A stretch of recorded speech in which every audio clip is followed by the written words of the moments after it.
Members, come in, please. So, we have numbers for the other. We have numbers for the one you got. That's it, come. Yeah. So, let me do this one over the president. Yes, let me just. Yeah. We should have a communication.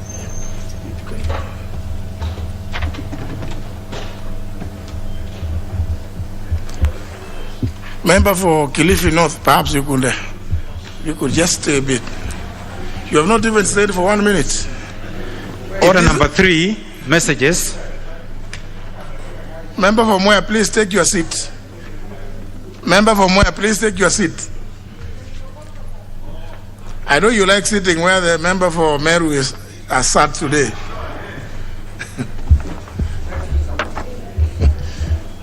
Just behind the Honorable Sankok. Honourable members, says this a message from the President. Honourable members, standing order number 42, subsection 1, related to messages from the President provides that, and I quote, the Speaker shall read to the House any message from the President delivered to the Speaker for communication to the House, close the quotes. In this regard, therefore, honourable members, I wish to inform the House that I have received a message from His Excellency the President dated 19th of November 2021 conveying that he intends to deliver the 2021 State of the Nation Address to Parliament pursuant to Article 132, Clause 1 of the Constitution. Honourable members, the said Article 132, Clause 1, paragraphs B and C of the Constitution state, and I quote, the President shall be address a special sitting of Parliament once every year and may address Parliament at any other time, and C, once every year, Roman 1, report in an address to the nation on all the measures taken and the progress achieved in the realization of the national values referred to in Article 10, Roman 2, publish in the Gazette the details of the measures and progress under subparagraph 1 and 3, Roman 3, submit a report for debate to the National Assembly on the progress made in fulfilling the international obligations of the Republic, close the quotes. Honourable members, pursuant to the above provisions of the Constitution and standing order number 22, subsection 2 of the National Assembly standing orders, therefore, I wish to notify all members that a special joint sitting of Parliament will take place on Tuesday, 30th of November 2021 at 2:30 p.m.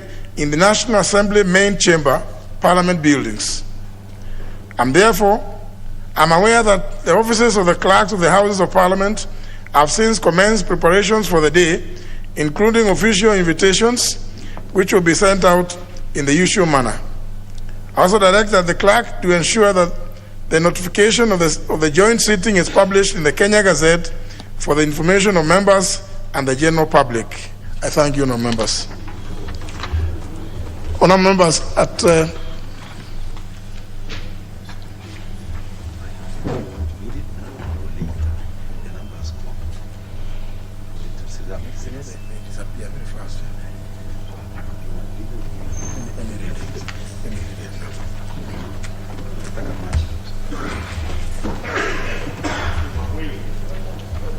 member from Bonchari, please. Is it Bonchari? Please come in. Please take your seat. Take your seat.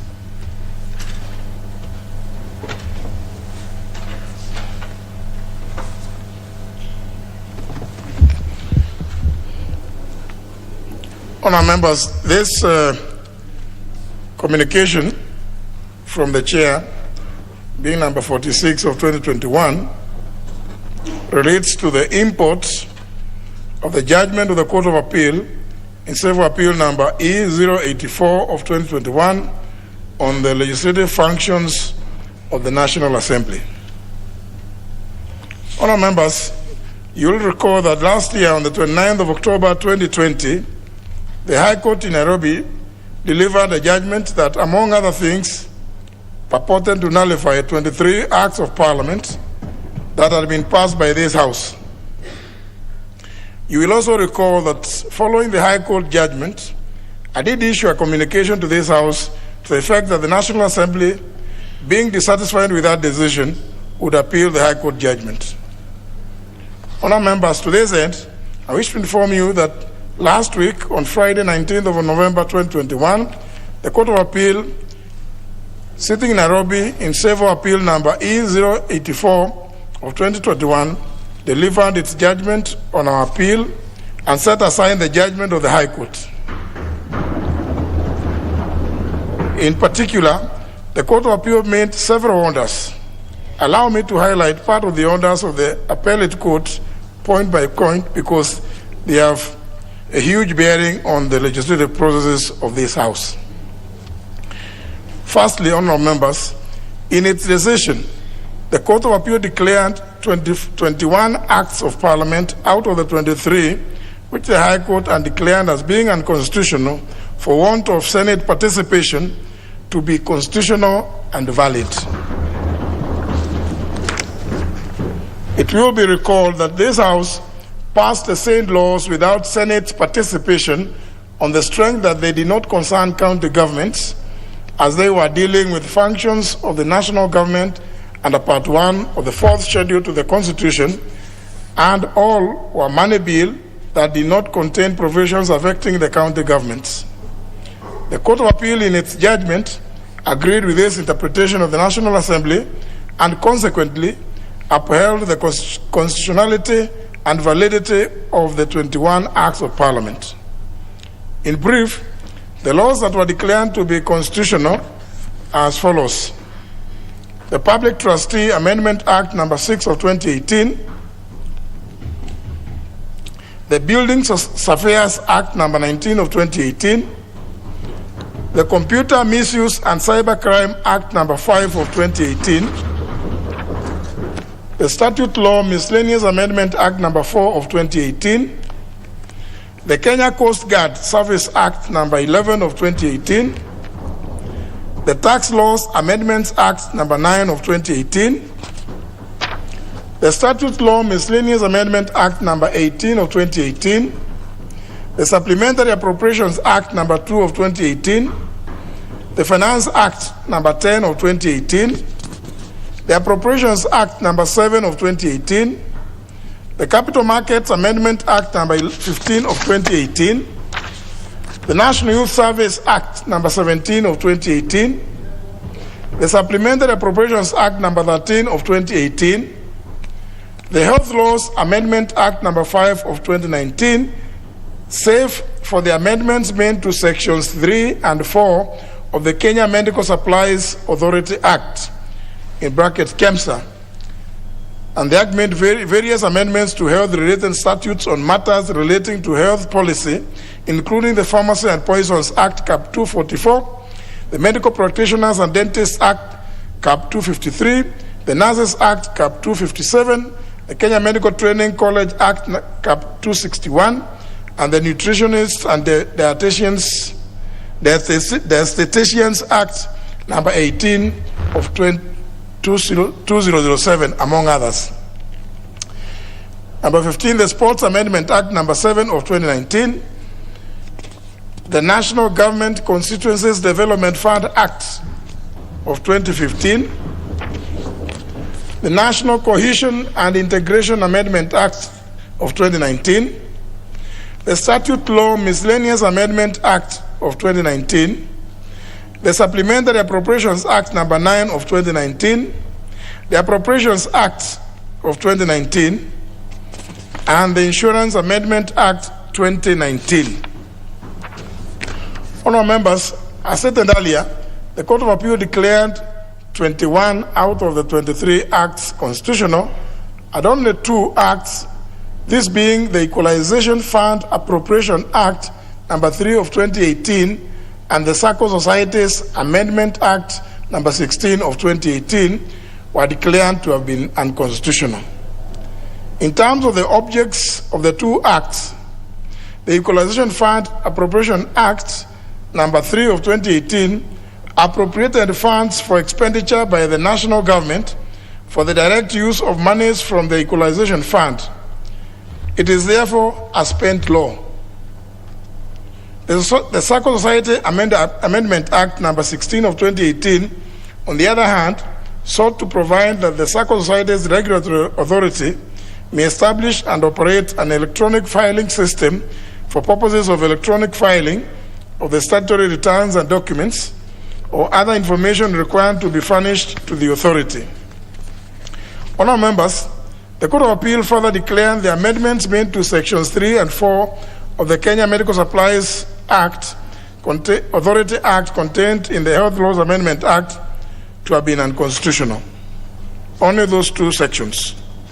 To this end, honourable members, in light of the Court of Appeal judgment, a pertinent question that arises is how the House should proceed to reenact the laws that have been nullified.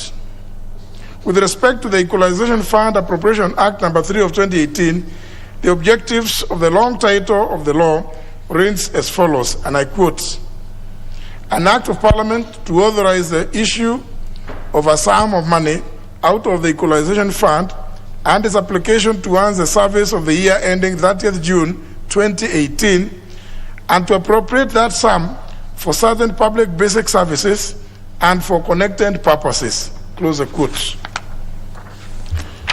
Honourable members, you will agree with me that this particular act, being an annual appropriations law, cannot be resuscitated as it is now spent. However, the decision of the Court of Appeal will have to be adhered to by the future houses when enacting the annual Equalization Fund laws. It is, however, worth observing that under Article 204 of the Constitution, the Equalization Fund was meant to be a 20-year measure to assist the marginalized areas, cater for basic services such as water, roads, health services, and electricity connectivity. The said fact is that whereas more than half of the statutory period has now lapsed, the fund has been largely moribund, since every step to actualize it has been met with endless litigation. Honourable members, with respect to the Circle Societies Amendment Act 2018, I direct the clerk moves with speed to facilitate the reintroduction of the bill in the House in the exact text as it was originally passed by this House in 2018 for reconsideration in an expeditious manner and forwarding the same to the Senate.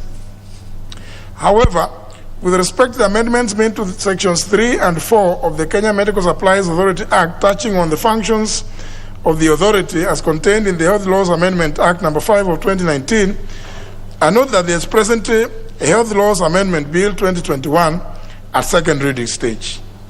Consequently, the amendments may be proposed to the Health Laws Amendment Bill 2021 for consideration by the House at the committee stage. Subsequently, upon passage, the bill shall be forwarded to the Senate for consideration also. That way, this House will have discharged its legislative role on the two impugned laws in compliance with the findings and decision of the appellate court. Honourable members, moving on to the other orders of the Court of Appeal, the Court also made a declaration that the concurrence process envisaged in Article 110, Clause 3, only applies to bills concerning counties within the meaning of Articles 109 to 114 of the Constitution. Indeed, as you are aware, Article 103, Clause 3, Article 110, Clause 3 of the Constitution provides that, and I quote, before either House considers a bill, the Speakers of the National Assembly and the Senate shall jointly resolve any question as to whether the bill is a bill concerning counties, and if it is, whether it is a special or an ordinary bill. This has been a major point of departure between the two houses, and as you are indeed aware, the High Court had made a declaration that all bills must be subjected to the concurrence process, notwithstanding the distinct legislative mandates of each house and the asymmetrical nature of our bicameral parliament, in which each house has distinct mandates, with the Senate having limited legislative mandate, as indeed observed by the Court of Appeal in paragraphs 72 and 73 of his judgment. And in their judgment, the distinguished judges held as follows in paragraph 98. I quote, "Therefore, it was an error by the High Court to find that it is a condition precedent that any bill published by either house be subjected to the concurrence process." Close the quotes.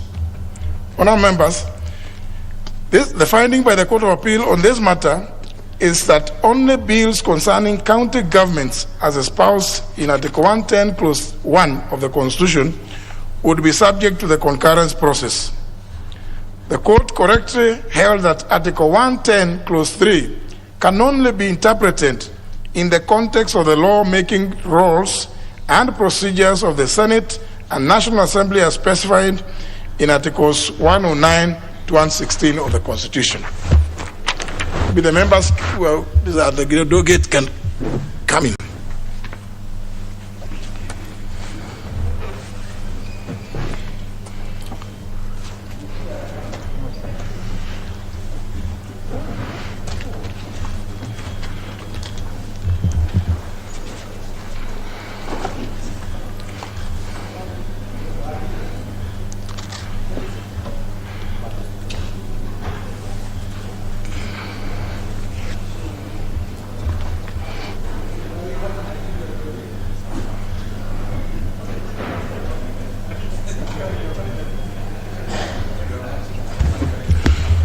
Members, I shall proceed.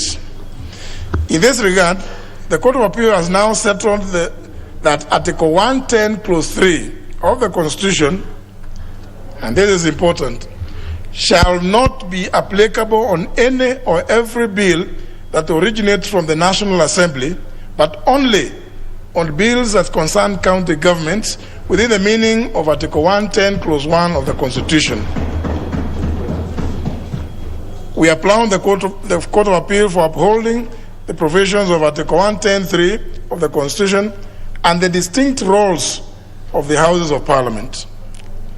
Honourable members, with respect to the constant insistence by part of the Senate that the speakers of the Houses of Parliament should form a mediation committee akin to the one under Article 113 of the Constitution to offer advisory on the question of bills concerning county governments, the distinguished judges of the Court of Appeal held as follows in paragraph 102 of the judgment.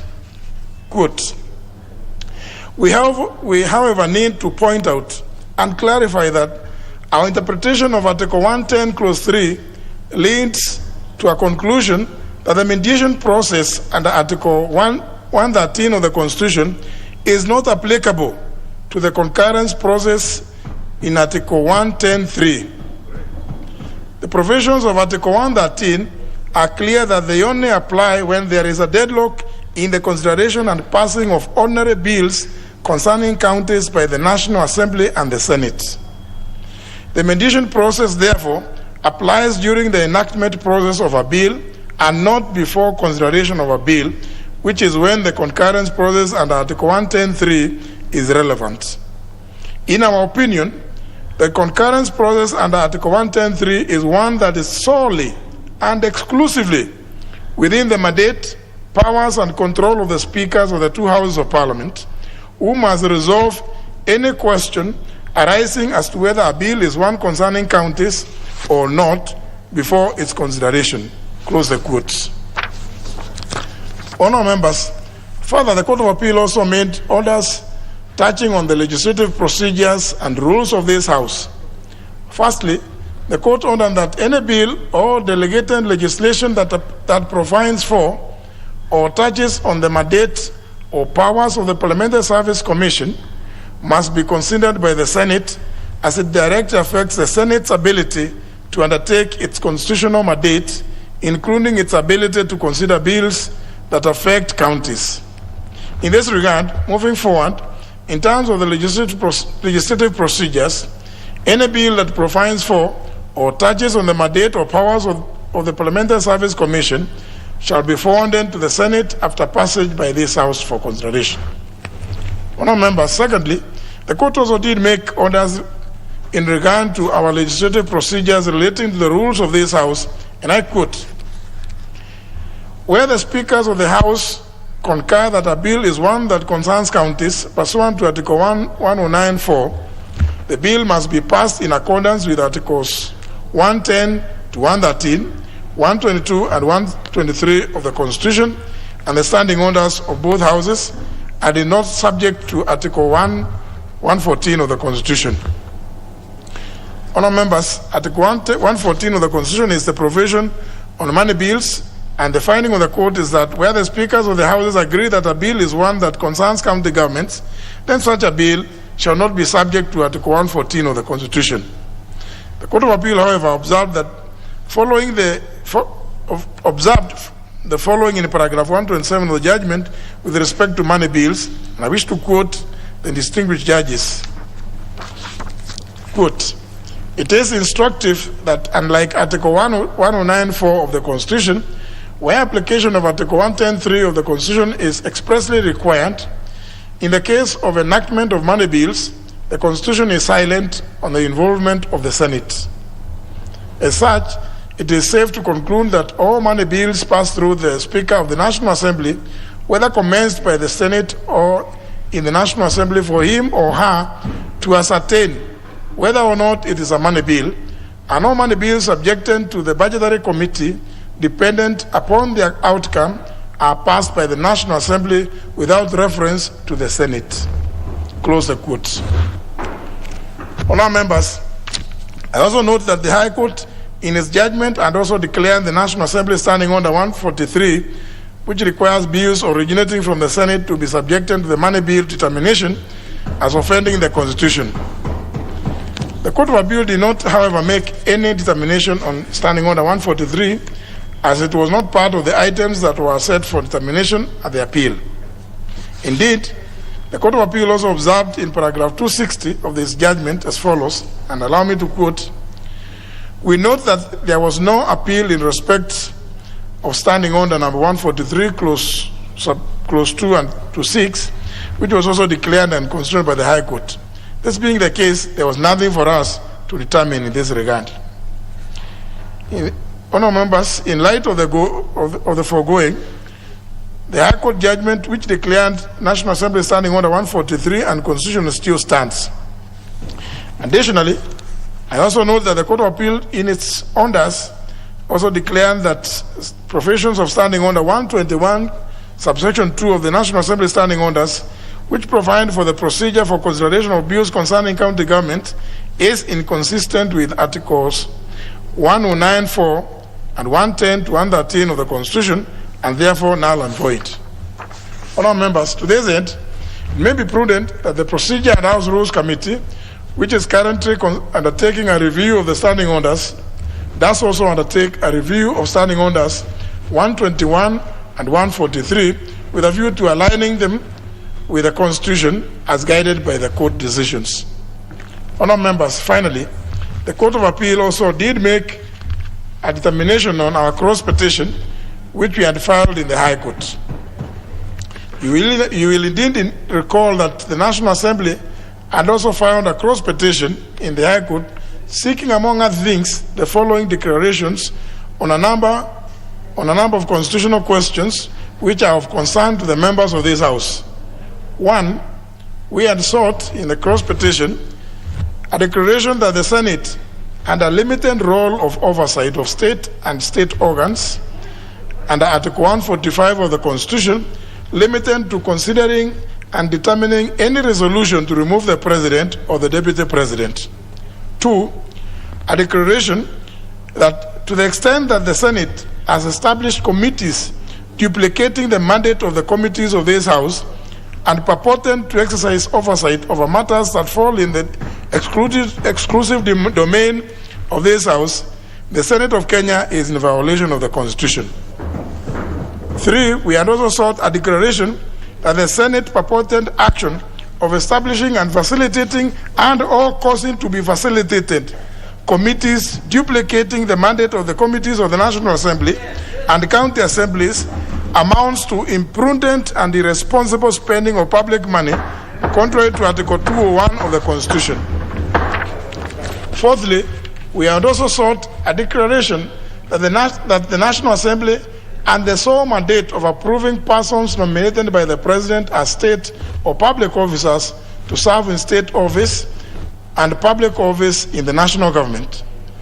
5, we had also sought a declaration that Article 95, clauses 4 and 5, confer the National Assembly the exclusive mandate of oversight of state officers. And lastly, we had also sought a declaration that establishment of the offices of the Senate, leaders of the majority and minority, through Senate Standing Order numbers 19 and 20, is contrary to Article 108 of the Constitution, as the offices are not created or established or contemplated anywhere in the Constitution.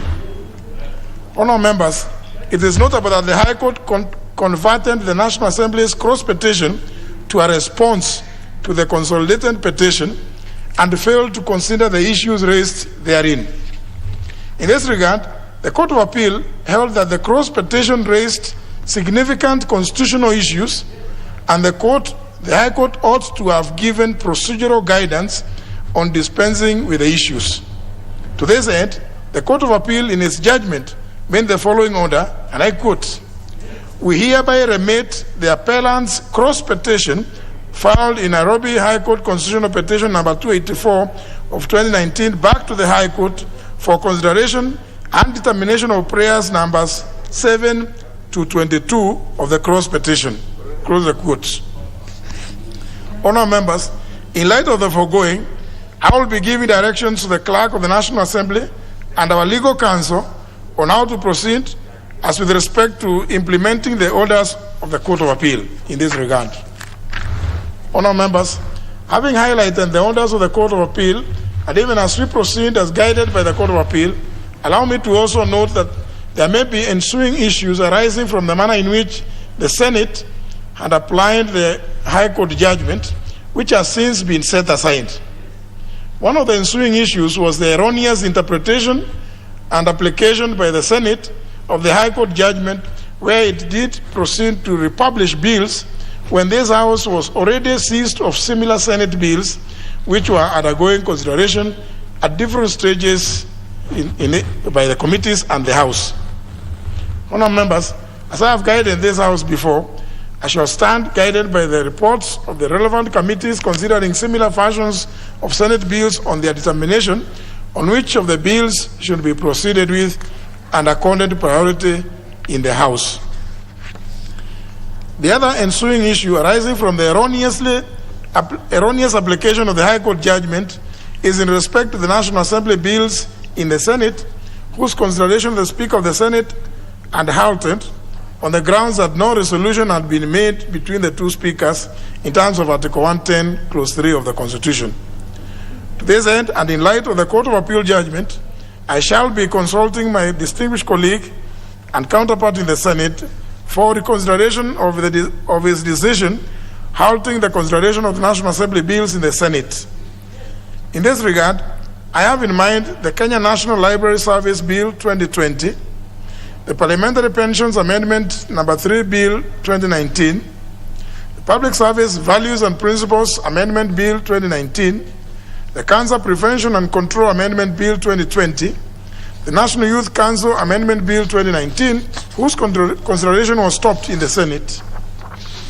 Honourable members, from what I have just highlighted, you will agree with me that the legal dispute between the two houses and the different interpretations of the High Court judgment adopted by both houses was threatening to frustrate the legislative business of Parliament, its committees, and individual members, and the continued relationship between the two houses.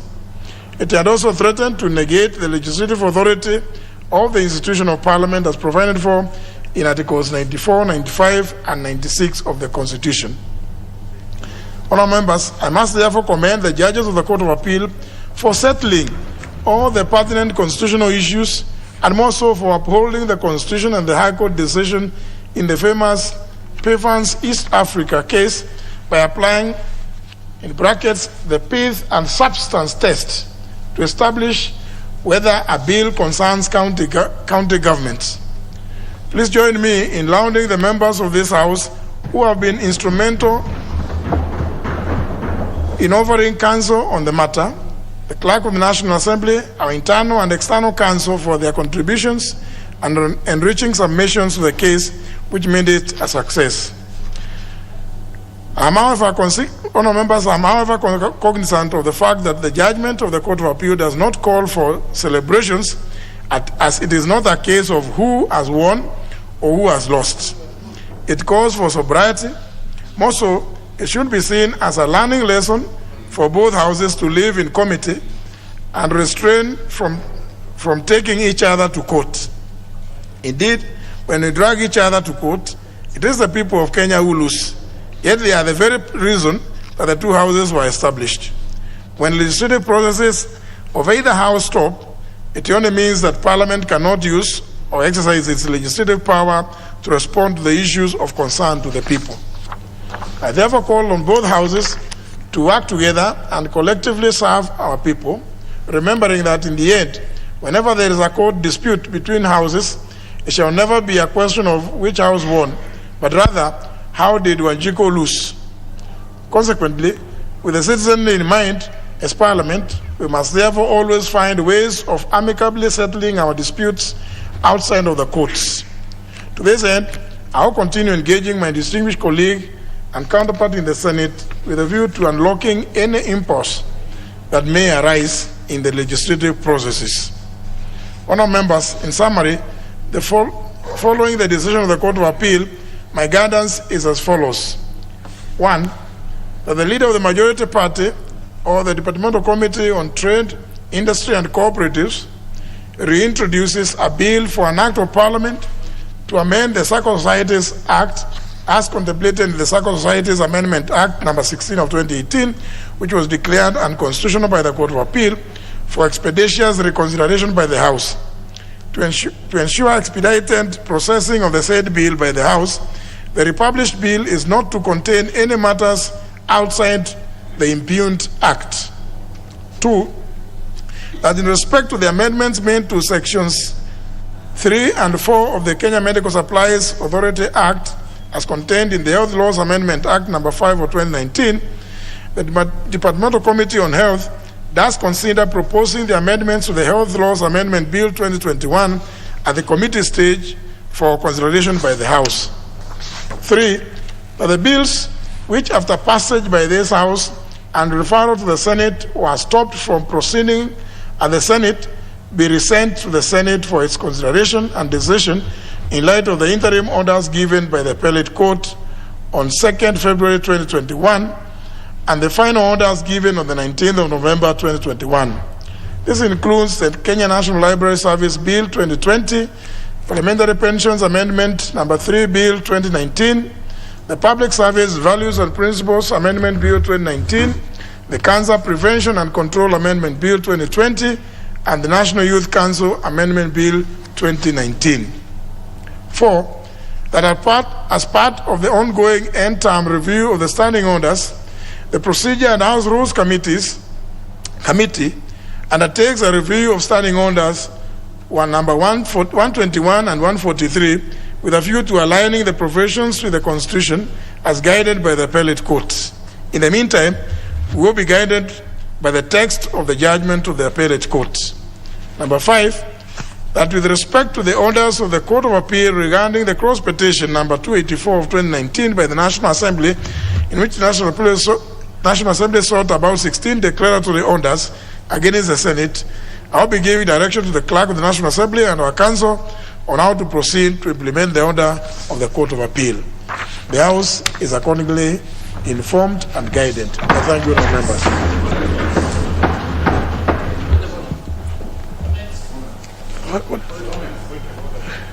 What's the point of order? Honorable. Yeah.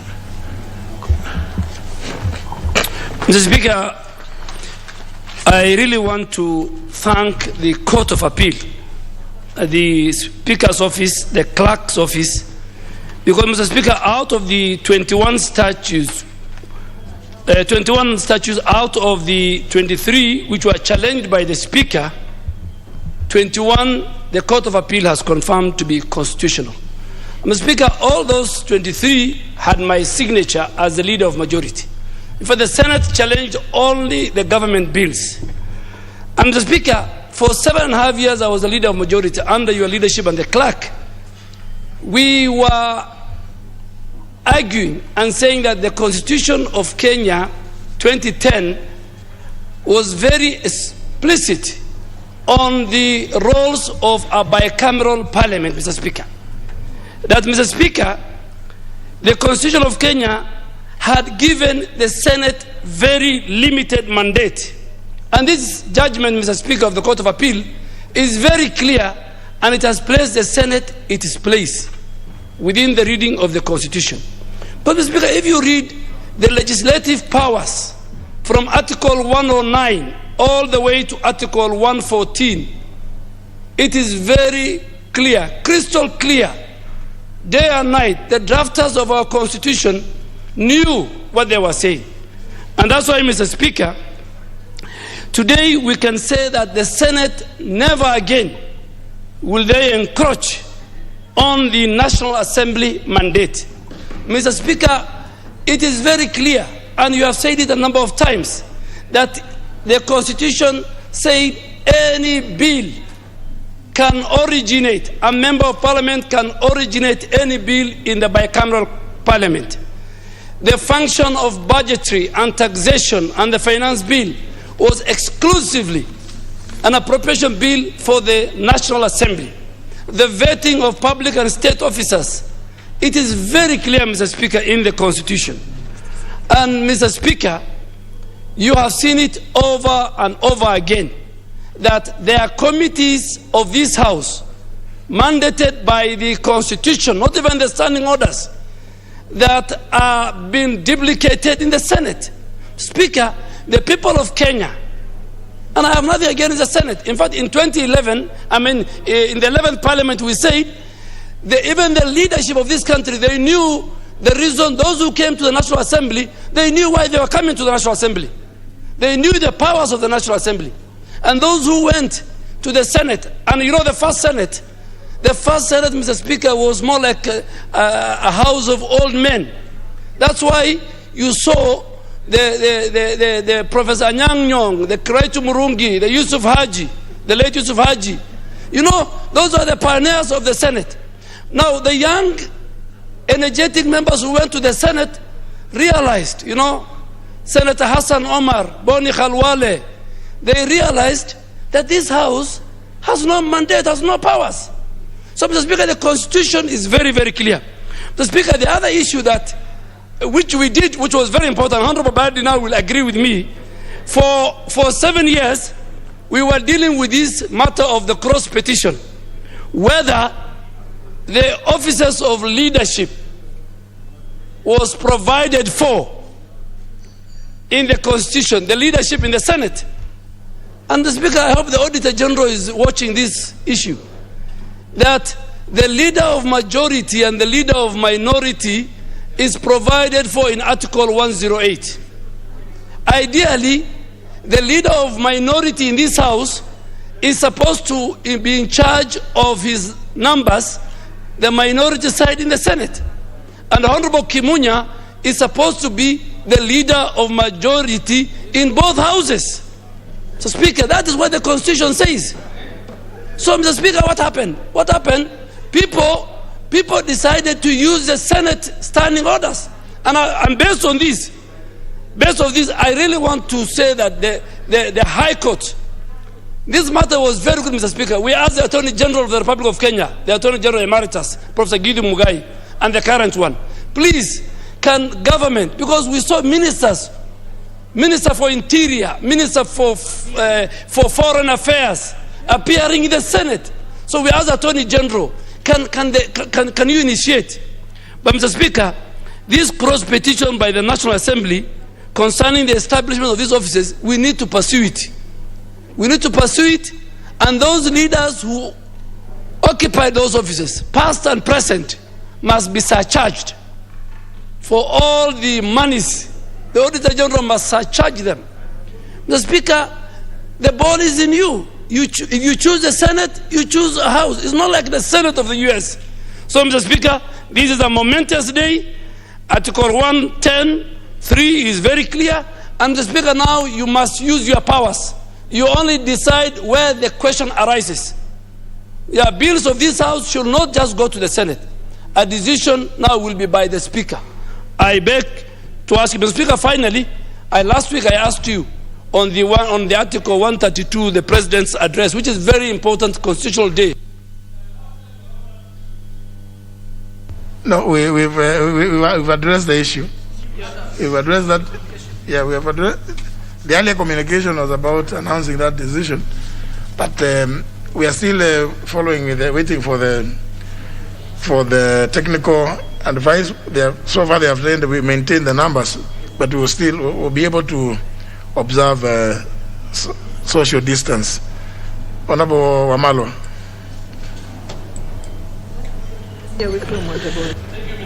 Mr. Speaker, it is indeed true. It's a win-win for both houses. And as you clearly put, Mr. Speaker, the question you should be asking, how much is Wanjiko losing? Mr. Speaker, I want to salute the distinguished judges for the wonderful direction they've given, Mr. Speaker. I know these both houses have been together, and I sympathize with you, Mr. Speaker. I remember even the last parliament, on matters of the division of revenue, which Honorable Badi argued very well on the floor of this House. You know how much it costed when they went to court on that matter, Mr. Speaker. And it's my prayer that from now henceforth, Mr. Speaker, the Senate should be given a copy of this decision. And it will be nice, Mr. Speaker, for them to also look at it and on the floor of the House so that they can also comment on it. Because we want to move together, Mr. Speaker, as one family. And the siblings rivalry, Mr. Speaker, we've been having, actually, Mr. Speaker, it was uncalled for. Because when you read the Constitution, Mr. Speaker, it's very clear. The Senate participates. It is this House that enacts laws. And from that determination, Mr. Speaker, it shows clearly that the National Assembly is an upper house, Mr. Speaker. It goes without saying. From today henceforth, I think the sibling rivalry has been there. It must come to an end so that they accept that they are the lower house and we move together as a family. But, Mr. Speaker, they continue participating. On the issue of the leadership, it is true this matter has been there. And Honorable Badi has mentioned it very clearly.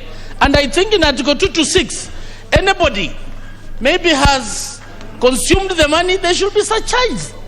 That money should be paid back, Mr. Speaker. Mr. Speaker, people cannot continue bashing this other house and yet they didn't follow the Constitution. And when Honorable Kiano.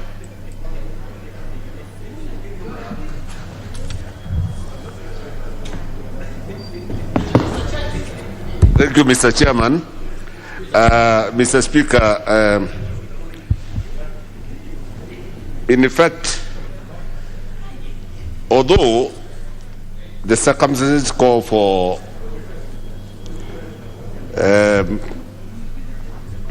celebration, I think what should come uppermost in our mind is the goodwill. We should invoke goodwill and magnanimity in the winning, so that we approach the other house in a way that they will feel reasonably subdued in a way that is not punitive.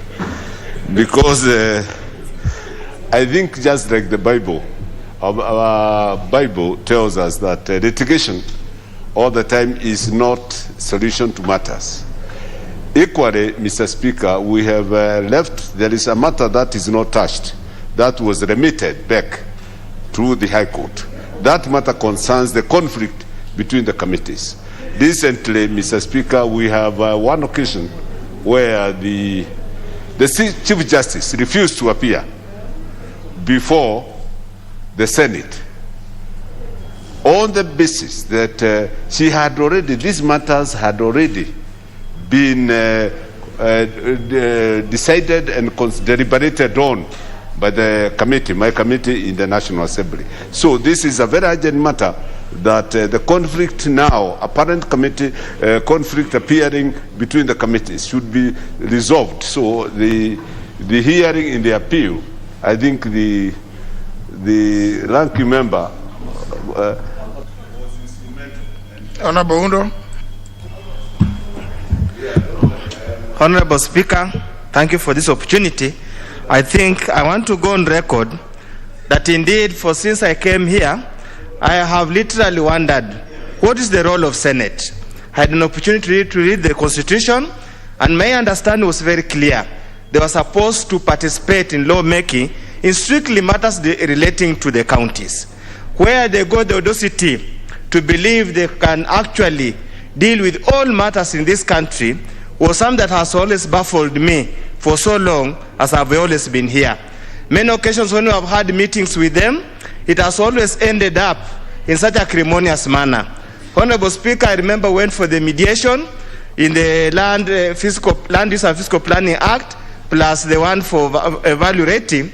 And the Honorable Speaker, it was such a show that actually ashamed me to the level of misunderstanding of the role and context what Senate needs to do. Honorable Speaker, I think the remaining issue here is the cross petition. We must settle this matter as soon as possible so that we avoid duplication of roles, wastage of time, and wastage of public resources. I wonder what role the Senate has to summon the director or IG. What role the Senate has to deal with foreign affairs issues? Honorable Speaker, we need to conclude this matter for the benefit of the people of Kenya. It's not about you, it's not about us, but it's about the people of Kenya. Thank you, Honorable Speaker. Member for Tharaka. Thank you very much, Mr. Speaker.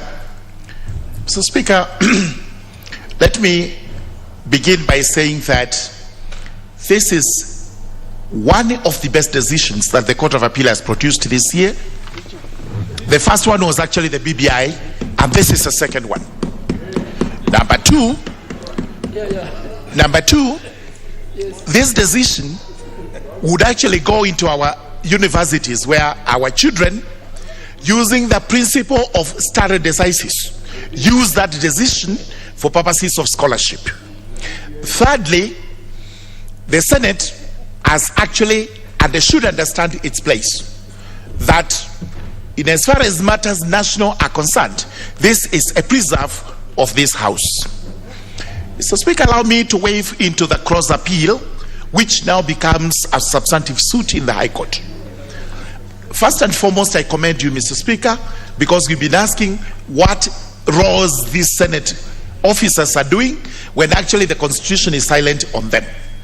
Therefore, the High Court should actually stretch its mind to interpret what we are asking them to do and make those declarations. Anybody who is in the Senate and has earned money, strictly speaking, unconstitutionally and illegally, has only one remedy upon himself or herself.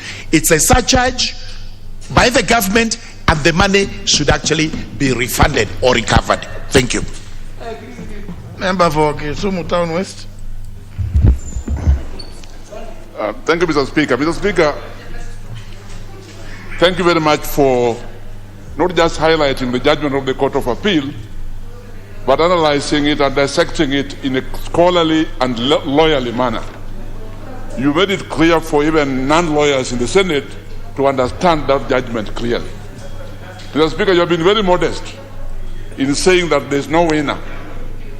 But I want to tell you, Mr. Speaker, that although the Constitution says that Parliament means the National Assembly and the Senate, out of this House, Kenyans know that Parliament is the National Assembly. There's no other Parliament.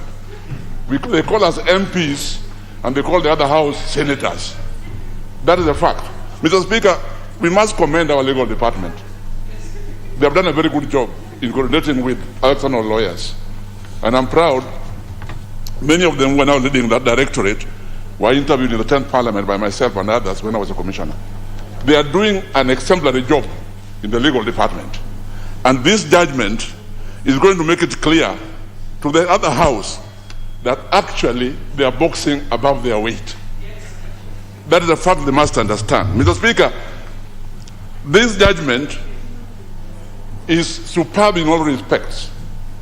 And I want to tell the House that the judgment you have just dissected gives direction to the High Court so that when the issues they didn't deal with are referred back for reconsideration, they know which direction to take.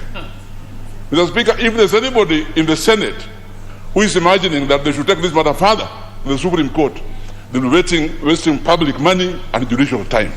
Mr. Speaker, I stand here feeling very proud about this judgment, and thank you very much for dissecting it for us. Well, members, just comments. Let's go to business. Honorable Sankok, this one, you also want to weigh in this one? Yes, Honorable Speaker. And Honorable Speaker, first of all, thank you very much for your guidance. And I know today your guidance is top-notch, and it will be used as reference beyond our borders and even in years to come. Honorable Speaker, and again through your judgment, I've just realized that Senate is just an amorphous political civil society that should be dealing with cattle dips, dam sites, control of rabies in dogs, and markets, Honorable Speaker, on top of lateral revenue allocation formula between the 47 counties, but nothing else more than that, Honorable Speaker. Honorable Speaker, and from this judgment, all the monies that have been used in legal fees should be surcharged in all senators that participated in such matters, Honorable Speaker. Honorable Speaker, imagine recently, I also saw them enjoying themselves in Saudi Arabia, purporting to go and investigate the issue of labor export, which is squarely under the committee of this House on labor and social welfare, Honorable Speaker. Honorable Speaker, and because my chairman is here, I implore upon him, Honorable Speaker, to accept their report as a memorandum, just like any other memorandum from civil societies, any other memorandum from survivors from Saudi Arabia, any other memorandum from recruitment agencies, Honorable Speaker, and then we put into our report, Honorable Speaker, which will be tabled in this House very soon, Honorable Speaker. So, Honorable Speaker, thank you for your guidance. You are always a mobile encyclopedia when it comes to the legal matters, Honorable Speaker, and we do support your presidential bind in 2022. Thank you very much, Honorable Speaker. Member Bonyando. I thank you very much, Honorable Speaker. Listening to cartoon in the name of Lesan Kok, you are left baffled. But Honorable Speaker, thank you for that quite elaborate and in-depth analysis of the court findings. Honorable Speaker, I've always believed that if senators really wanted to be serious, there's a lot of work to be done. There's an intervention by the Honorable Olagwa Luoch. The Speaker, as much as Honorable Okello may not agree with Honorable Sankori, is it not to call him a cartoon? Did you call Honorable Okello, did you call Honorable Sankok a cartoon? Yes, I did, and he didn't have any problem with that, because indeed he is. But Honorable Speaker, if we are to make progress, there is a lot of work on the ground for senators to do. Now he's complaining. Now he's complaining. All right, I withdraw. Yes. He is my friend. He's my friend. So, Honorable Speaker, I have seen many cases when ministers or cabinet secretaries still present themselves before the Senate, even on matters that are under investigation and live in this House. Last week, the CS for Sports appeared before the Senate. And from my recollection, sports wasn't devolved down to the counties. So we need to really give, as this judgment has done, a very proper analysis of what they need to be doing for our counties there. But Honorable Speaker, some of which have been alluded to by my friend Honorable Sankok. You know, you talk about sanitization on the ground, you talk about clearing dogs with rabies, and many things that they should keep themselves busy doing, unless they are saying that they quickly sanitize.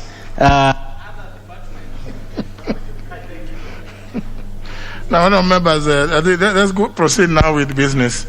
There is need to sanitize many places. Next order. Order number 4, petitions. Order number 5, papers. Leader majority. Thank you, Honorable Speaker. I beg to lay the following papers on the table of the House today, Tuesday, November 23rd, 2021. And one is the reports of the Auditor General and financial statements in respect to the following institutions for the year ended 30th of June, 2021, and the certificates therein. A, the Horn of Africa Gateway Development Project by the State Department for Transport, the Ethics and Anti-Corruption Commission, Staff House Mortgage and Car Loan Scheme, and Ethics and Anti-Corruption Commission. Number 2, the reports of the Auditor General and financial statements in respect to the following institutions for the year ended 30th of June 2020 and the certificates therein. 1, the National Authority for Campaign Against Alcohol and Drug Abuse, the Kenya Universities and College Central Placement Service, the Technical University of Kenya, the Kenya Education Management Institute, the National Environment Trust Fund, non-governmental organizations, NGOs Coordination Board, and the National Transport and Safety Authority. Number 3, the reports of the Auditor General and financial statements in respect to the following constituencies for the year ended 30th of June 2020 and the certificates therein. And the constituencies are Ganze, Madera, Ainabkoi, and Kisauni. Number 4, the reports of the Auditor General and financial statements in respect to the following constituencies for the year ended 30th of June 2019 and the certificates therein, and this being Kigumo and Odaya. Number 5, the reports of the Auditor General and financial statements for the Kenya Wildlife Service for the year ended 30th of June 2019 and the certificate therein. Thank you, Honorable Speaker.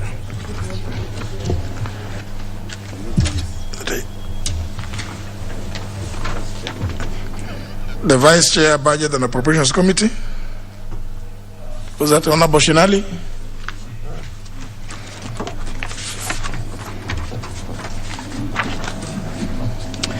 Thank you, Speaker. Honorable Speaker, I beg to lay the following paper on the table of the House today, Tuesday, November 23rd, 2021.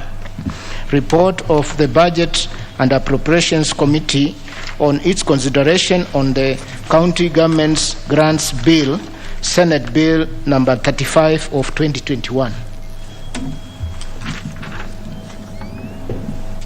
The Vice Chairperson, Departmental Committee on Administration and National Security.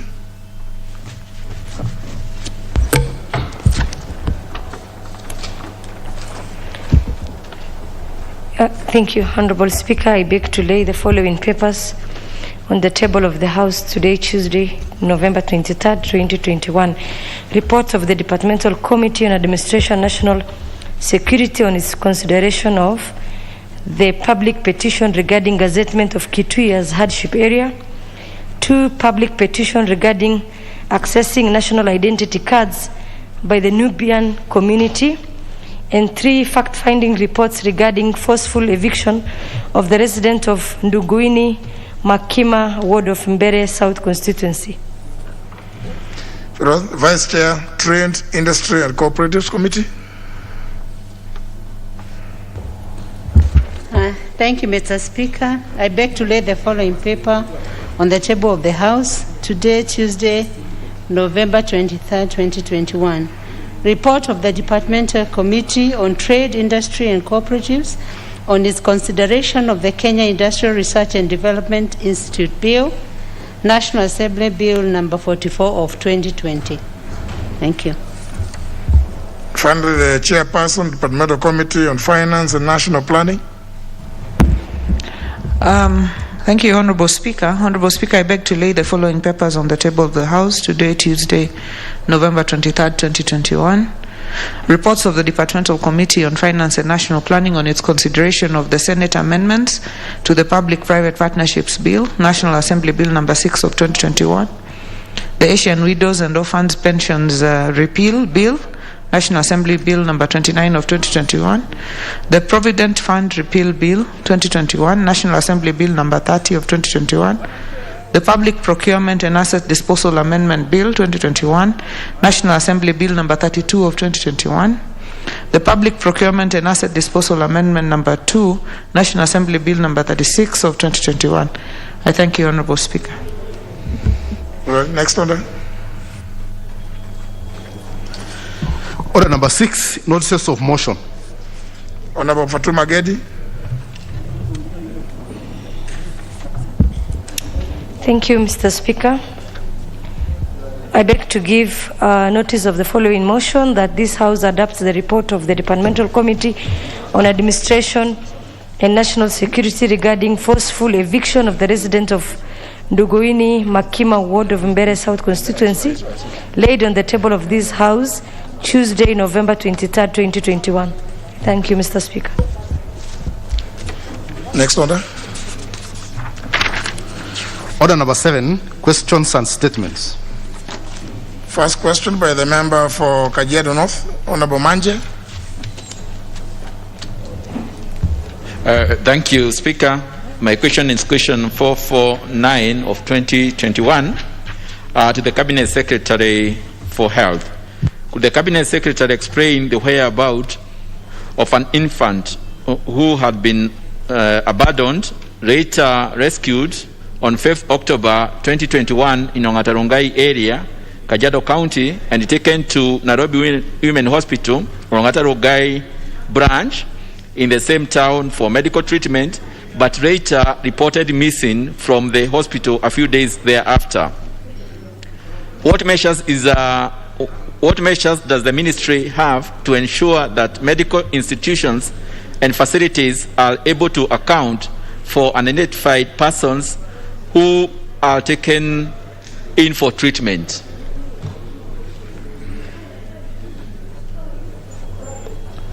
Question will be replied to before the Departmental Committee on Health. Next question by the member for Tharaka, Honorable Murugara. Thank you. Thank you, Mr. Speaker. Allow me to ask question number 473 of 2021, directed to the Cabinet Secretary for Education. Number 1, could the Cabinet Secretary explain why Mr. Kamui Joshua Munene, TSC number 505757, Mr. Muteria Aaron Mutugi, TSC number 480686, Mr. Jafet Kirimi Mudhwe, TSC number 535767, Ms. Ellen K. Njagi, TSC number 392191, Ms. Nyaga Priscilla Kagendo, TSC number 366144, Mr. Peter Ntoiti Ngochi, TSC number 508176, Ms. Rose Katweri Njeru, TSC number 423450, and Ms. Purity N. Gideon, TSC number 345212, who were appointed as senior teachers in the year 2017, are yet to be issued with appointment letters as required under Teacher Service Commission's policy on human resource.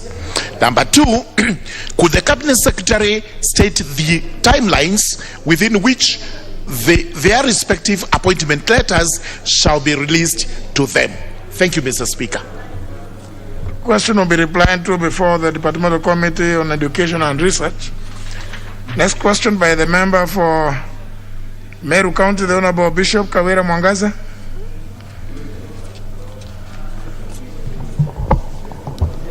Thank you, Honorable Speaker.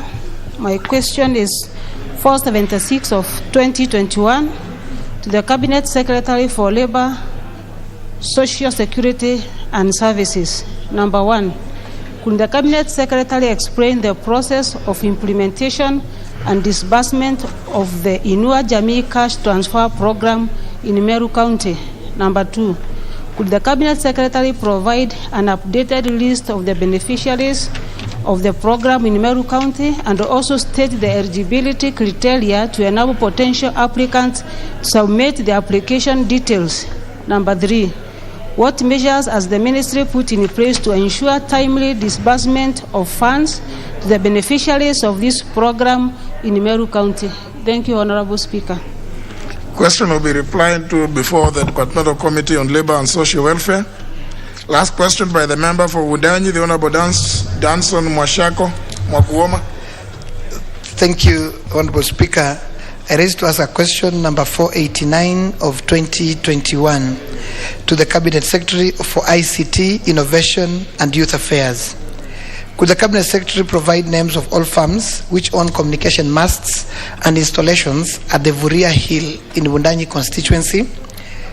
Could the Cabinet Secretary explain why the road leading to the said installations have not been maintained and why the owners of the masts have failed to carry out the corporate social responsibility projects for the community living in the area, particularly in Mugange, Mwanda area? Considering that the masts and installations have occupied and disenfranchised the community of a recreational site and a viable area for tourism purposes. Could the Cabinet Secretary clarify whether any environmental impact assessment on the health and safety of Kenyans living near the masts and installed equipments was carried out, particularly on the effects and nature of the network and waves transmission before installations of the masts? And if yes, provide a copy. Could the Cabinet Secretary consider employing technicians from amongst the locals for jobs such as routine maintenance of the masts and equipments and tending of the surrounding environment and pathways leading to the said installations? Thank you, Honorable Speaker. The question will be replied to before the Departmental Committee on Communication, Information and Innovation. Next segment, request for statement, and there's one from the member for Dagoretti South. Thank you very much, Mr. Speaker, and I do rise to request for a statement regarding incomplete and substandard roadworks in Dagoretti South constituency. Honorable Speaker, pursuant to Standing Order number 442C, I wish to request for a statement from the Chairperson of the Departmental Committee on Transport, Public Works and Housing regarding incomplete road projects and substandard workmanship in road construction in Dagoretti South constituency. Mr. Speaker, in the year 2019, the Ministry of Transport, Infrastructure, Housing and Urban Development and Public Works initiated a project of the construction and rehabilitation of up to 400 kilometers of road, mainly in the foremost settlement areas in Nairobi City County. The plan, as announced, was intended to upgrade the roads to Cabro and bitumen standards. The Cabro roads were to benefit the densely populated areas, mostly in the informal settlement areas in the Dagoretti South constituency, and particularly Reruta, Waithaka, and Gando. Honorable Speaker, the construction of the said roads project commenced in January 2020. However, the contractors have ignored some of the basic engineering principles in the construction of these roads, such as the standard width of a road, the drainage system, the ground preparation, the quality of the construction materials, and the coordination between the contractor, the forepersons, and the implementing agency, amongst other issues. Honorable Speaker, now concerned that this program is about to be concluded, works in most of the major roads prioritized for the upgrade are yet to commence. A case in point, Mr. Speaker, is Mbereri Road, that was prioritized as road number 2 in the priority list work plan, and which to date remains unattended to, even after the demolition and relocation of structures and utility installations to pave way for the road construction were carried out. Other major roads prioritized include Wambiri Road, Jerusalem Road, and Wairimo Road, among many others, which have since been abandoned. Honorable Speaker, it is against this background that I seek a statement from the Chairperson of the Departmental Committee on Transport, Public Works and Housing on the following.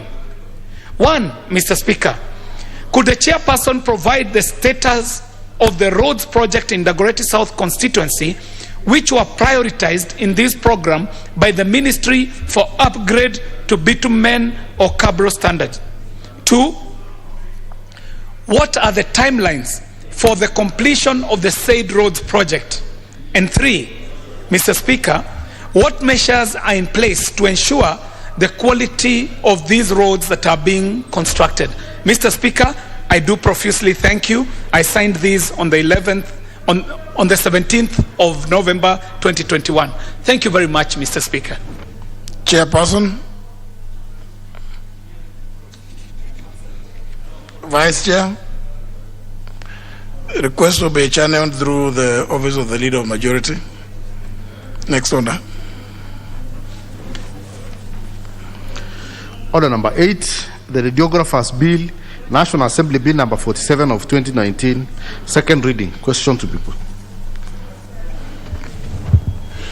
Honourable members, debate on this motion was concluded, and what remained was a question to be put, which I hereby do. The radiographers, I put a question that the Radiographers Bill, National Assembly Bill number 47 of 2019, be now read a second time. Will as many as that opinion say aye? Aye. As many as contrary opinion say nay? The ayes have it. A bill for an act of parliament to make provisions for the training, registration, and licensing of radiographers, to regulate their practice, to provide for the establishment, powers, and functions of the Radiographers Board of Kenya, and for connected purposes. Order number 9, motion, report on a public petition by residents of Wajir and Garissa counties regarding lack of access to citizen registration services.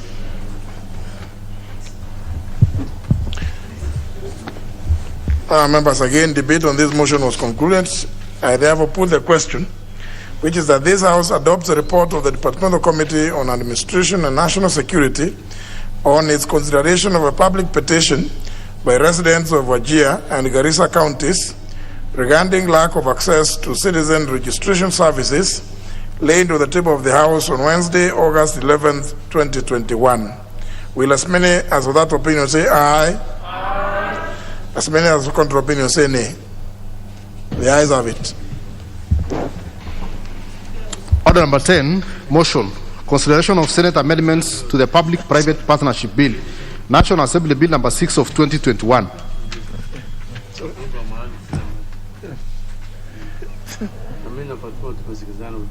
Kabisa. Great. Thank you. Thank you. Honorable Duale, what's your intervention about? No, Chair, I came to the House this afternoon because I was told the statement by Chair for Finance on Kenya Bureau of Statistics will be given to me this afternoon. So if we have passed, then maybe tomorrow I'll be ready.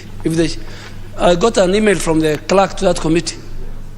It was ready. My statement is ready and it will be read by the chair this afternoon. It was not indicated. So maybe tomorrow. Honorable Wanga, will you be able to read the statement? Yeah, thank you, Honorable Speaker. The statement is ready, so we can read it tomorrow or on Thursday. Either tomorrow or Thursday. So which one? Tomorrow afternoon or morning? Tomorrow afternoon is fine. Afternoon? Yes. Very well. The response will be read tomorrow. So what is the Leader Majority? You are the one.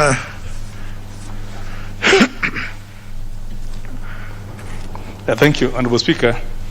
Honorable Speaker, I beg to move that the Senate amendments to the Public-Private Partnerships Bill, National Assembly Bill number 6 of 2021, be now considered. Honorable Speaker, members will be aware that we deliberated on a revamped PPP bill or Public-Private Partnership Bill to bring it into the modern reality and to update what had been considered in this House, taken to the Senate, taken through mediation, but then in the process of all that we discovered there were lots of other things that were not captured, and especially when it comes to issues to do with sorting out the issue of the cost of doing business and removing hurdles and bottlenecks that were entrenched into the previous bills. So the Public-Private Partnership Bill then sailed through this House and found itself into the Senate because obviously it also meant that there will be PPP projects at the county level. And I want to thank the Senate committee because it's taken uncharacteristically a very short time to actually look through this bill, noting that we actually have bills that were referred there in 2018. I think we have about 20 bills that were referred to the Senate and are still at different stages of processing.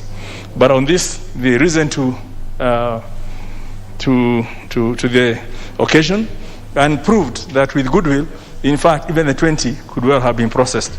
So basically, when the Senate did review, they came up with an amendment, Clause 6. Again, it's just about adding the principal secretary in charge of the State Department responsible for matters relating to infrastructure. And on Clause 13, again, they came up with an amendment, basically inserting a time limit of 21 days for the evaluation of a report. Previously, we didn't have that timeline. In Clause 75, the Senate did do some tinkering here and there to basically editorially make it better, and we agree with that. So basically, I think what they've done is they've enriched the bill. They have looked at the amendments, and going by our earlier discussion and the court ruling,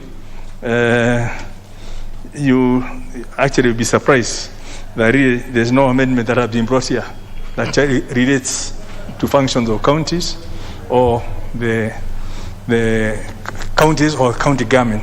But be that as may, I think they've still gone ahead and improved on the bill.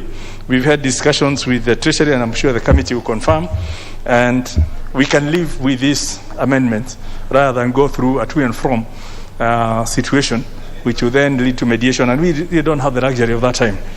So I want to implore members that we take it that we thank the Senate for enriching our bill, for that whatever they've done can only be better for the bill. There's nothing unbecoming, there's nothing controversial, and hence I would wish to urge the House that we accept in total the amendment by the Senate so that we can move to the Committee of the Whole House and give life to this process of public-private partnerships. I don't want to go through the background of why we needed PPPs, because this House deliberated on this bill and was conscious of why they were passing it. But the only thing that has been added is really the issues that have been brought by the Senate as part of enrichment of this bill. Honorable Speaker, I really don't want to take time on a very straightforward matter. I want to implore the House that we team up together, we pass this bill so that come next week, we have the best Christmas gifts for future investors, for our infrastructure sector, is that we now have a modern public-private partnership bill, which will then be enacted, that will sort out our contractual obligations and contractual issues into the future, so that by the time we are looking at the next, expressway, by the time we're looking at the Mau Summit Expressway, when we're looking at all those other PPPs, at all those, at least now we have a law that we can refer to and see that everything is done in accordance with the will of this House. Mr. Speaker, with those words, I beg to move, and I ask the Honorable Gladys Wanga, the Chair of Finance and Planning, to second. Honorable Wanga. Honorable Speaker, I beg to second, and as has been mentioned by the Leader of Majority, essentially the amendments that have been made by the Senate are not fundamentally altering what the National Assembly had considered. In some instances, they've just brought in detail that's making the bill better. So, Honorable Speaker, as a committee, we did not see the need to disagree or go into mediation. While some we did not necessarily agree with, but they were not fundamental in nature to necessitate mediation. So, Honorable Speaker, with those few remarks, I beg to second. Members, I propose a question, which is that the Senate amendments to the Public-Private Partnership Bill, National Assembly Bill number 6 of 2021, be now considered.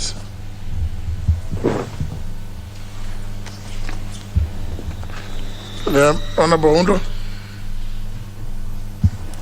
Honorable Speaker, I think I sat here as we debated plus the Committee of the Whole House. PPE is the way to go, because increasingly the government is not going to have funds to undertake anything.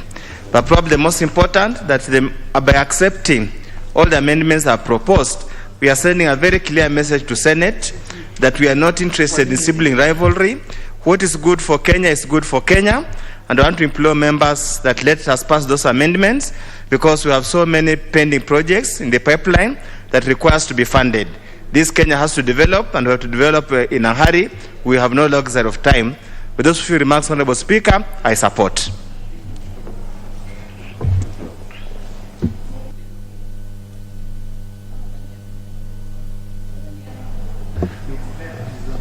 Honorable Wamalwa.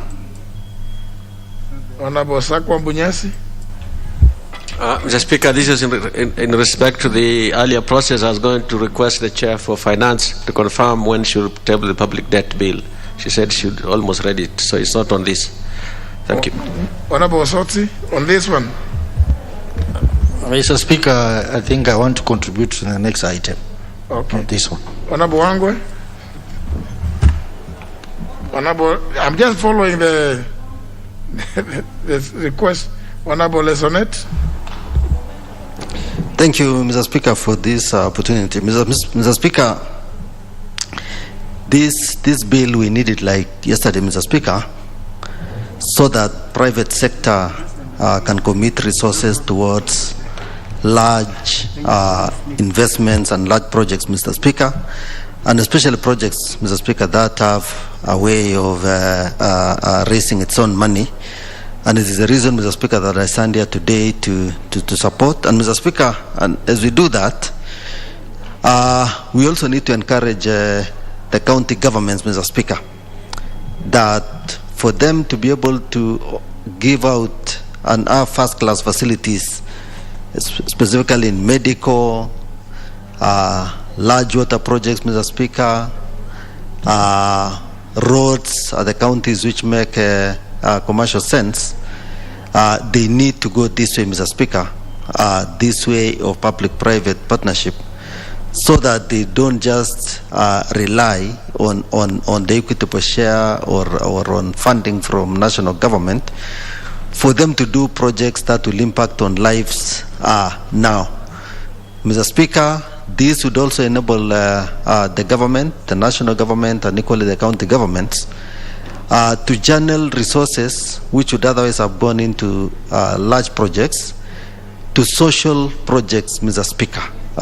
Projects which are of social nature, they make no commercial sense. And Mr. Speaker, with those very few remarks, I support, Mr. Speaker, this amendment. I thank you, Mr. Speaker. Well, if the members who are, they could.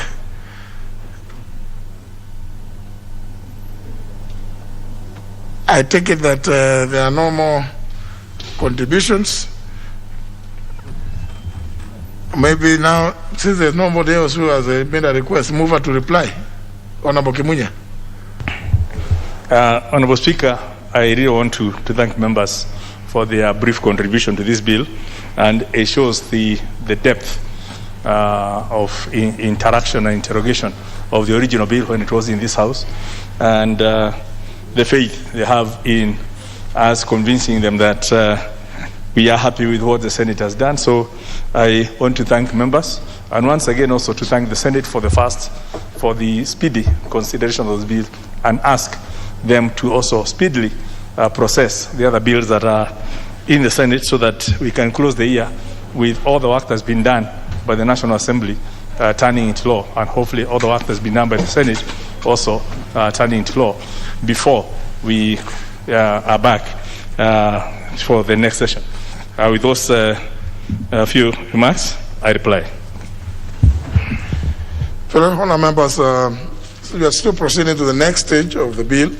I therefore put the question which is the Senate Amendments to the Public-Private Partnership Bill, National Assembly Bill number 6 of 2021, be now considered. Will as many as that opinion say aye? Aye. As many as contrary opinion say nay? The ayes have it. Next order. Order number 11, Committee of the Whole House.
Honorable members, we are now in Committee of the Whole House to consider number 1, Senate amendments to the Public-Private Partnerships Bill, National Assembly Bill number 6 of 2021.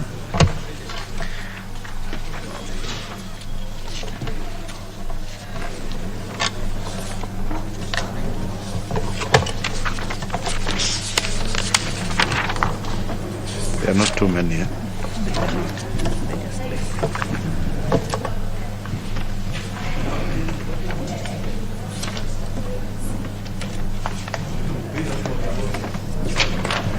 Yes, just hold on for a minute.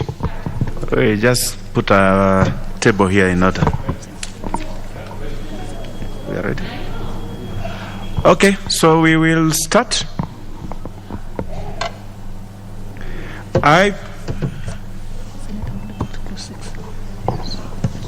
Senate amendment to clause 6. I propose the question that the Senate amendment to clause 6 be now approved. Chair?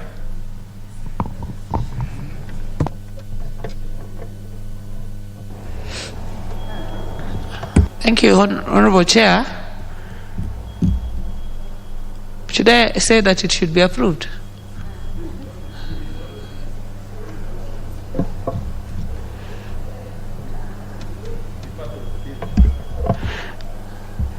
Chair, you have to seek approval and explain why it should be approved. Okay.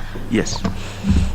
Thank you, Honorable Chair. Chair, I beg to move that Senate amendment to clause 6 be approved by the House.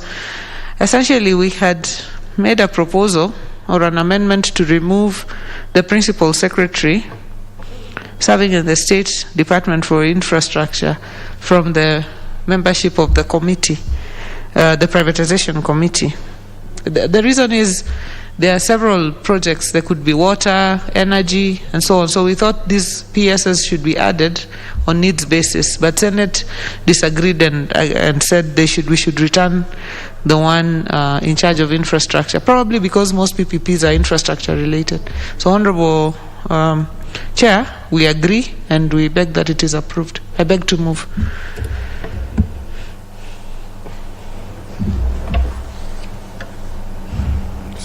Give to a few members. I see interest from the Honorable Oundo.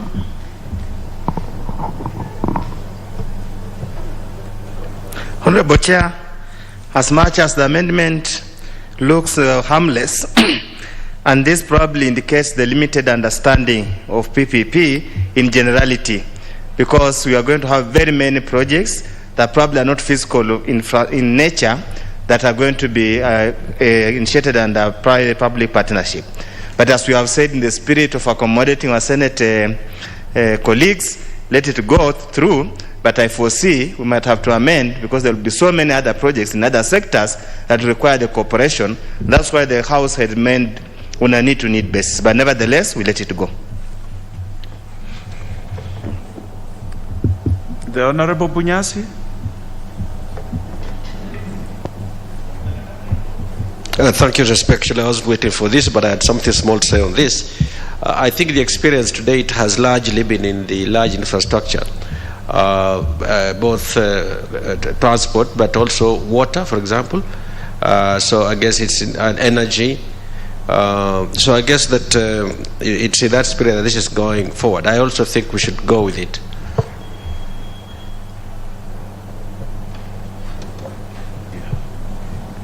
Honorable members, I now put the question that the Senate amendment to clause 6 be now approved. Will as many of that opinion say aye? Aye. Will as many of our contrary opinion say nay? The ayes have it. Senate amendment to clause 33. I propose the question that the Senate amendment to clause 33 be now approved. Chair? Thank you, Honorable Chair. Honorable Chair, I beg to move that Senate amendment to clause 33 be approved by the House. And the Senate there is just adding a timeline within which the evaluation report should be produced. So if you bring your proposal for a PPP, they are saying that it should be done within 21 days. It should be considered within 21 days, which we had not done earlier. So I think this is a useful addition. I beg to move. Honorable members, I propose the question that the Senate amendments to clause 33 be now approved as moved by the chair. I see interest from the Honorable Shamala.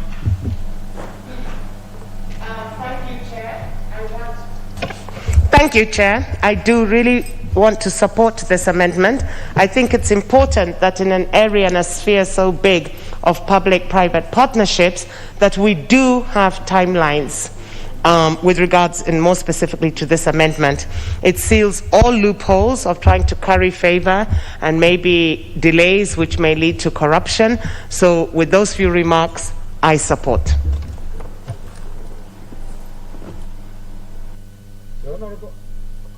The Honorable Oundo, you still have something to this? Very well. I then now put the question that the Senate amendments to clause 33 be now approved. Will as many of that opinion say aye? Will as many of our contrary opinion say nay? The ayes have it.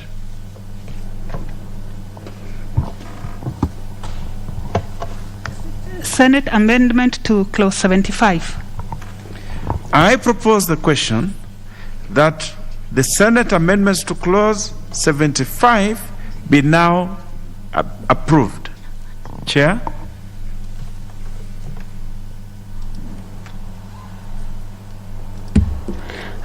Thank you, Honorable Chair.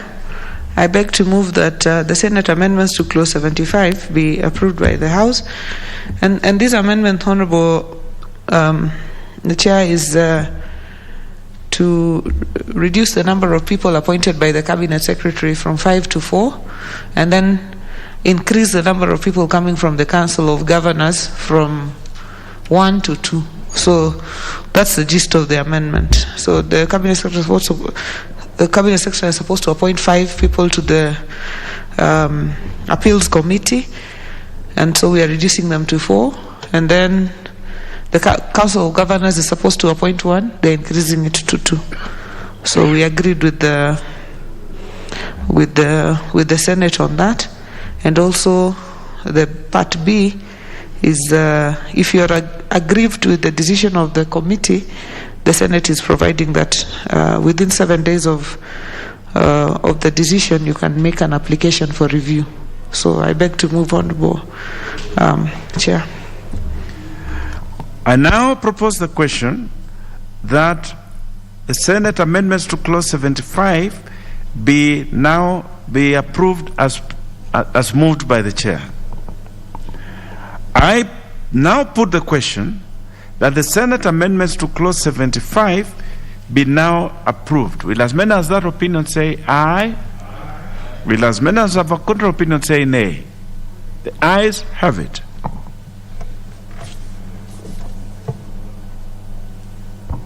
New clauses. New clause 75A. Chair, you should now move for second reading of this new clause.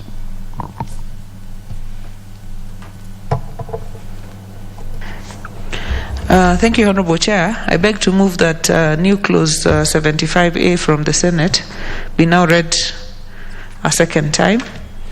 Essentially, here, the Senate is introducing this appeals committee, so that if the PPP committee, the projects committee of the PPP does not approve your project, or you feel aggrieved, then you have a place where you can complain, and they are setting out that the CS shall designate a public officer to serve as secretary to the committee. The person shall be an advocate of the High Court with at least 7 years standing. The remuneration shall be determined by the SRC.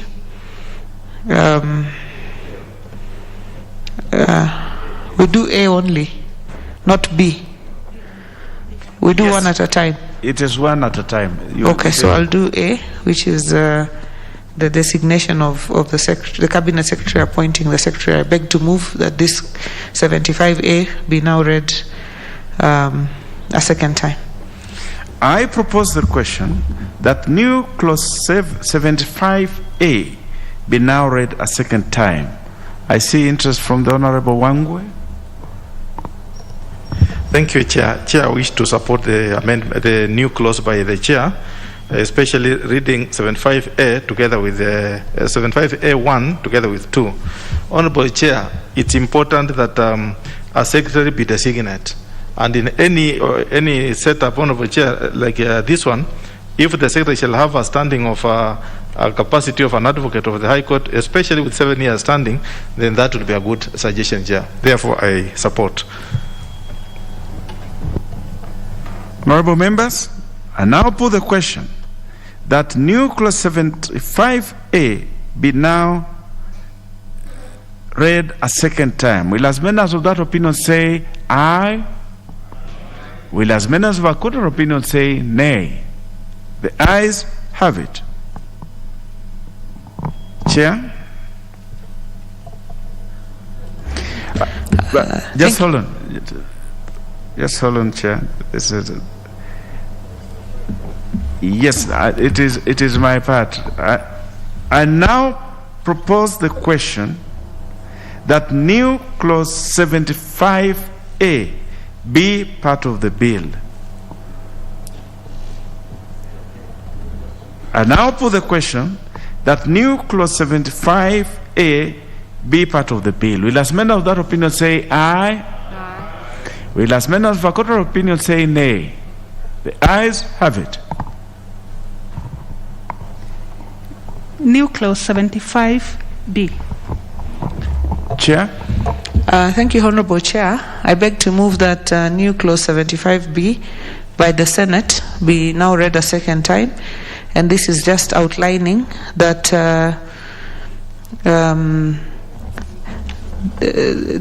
the members of the committee shall be paid salaries and allowances as the cabinet secretary shall, in consultation with the Salaries and Remuneration Committee, determine. I beg to move.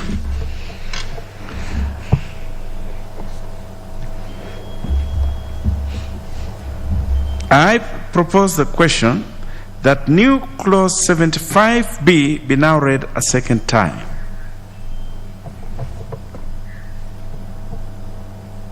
I put the question that new clause 75B be now read a second time. Will as many of that opinion say aye? Will as many of our contrary opinion say nay? The ayes have it. I now propose the question that new clause 75B be part of the bill.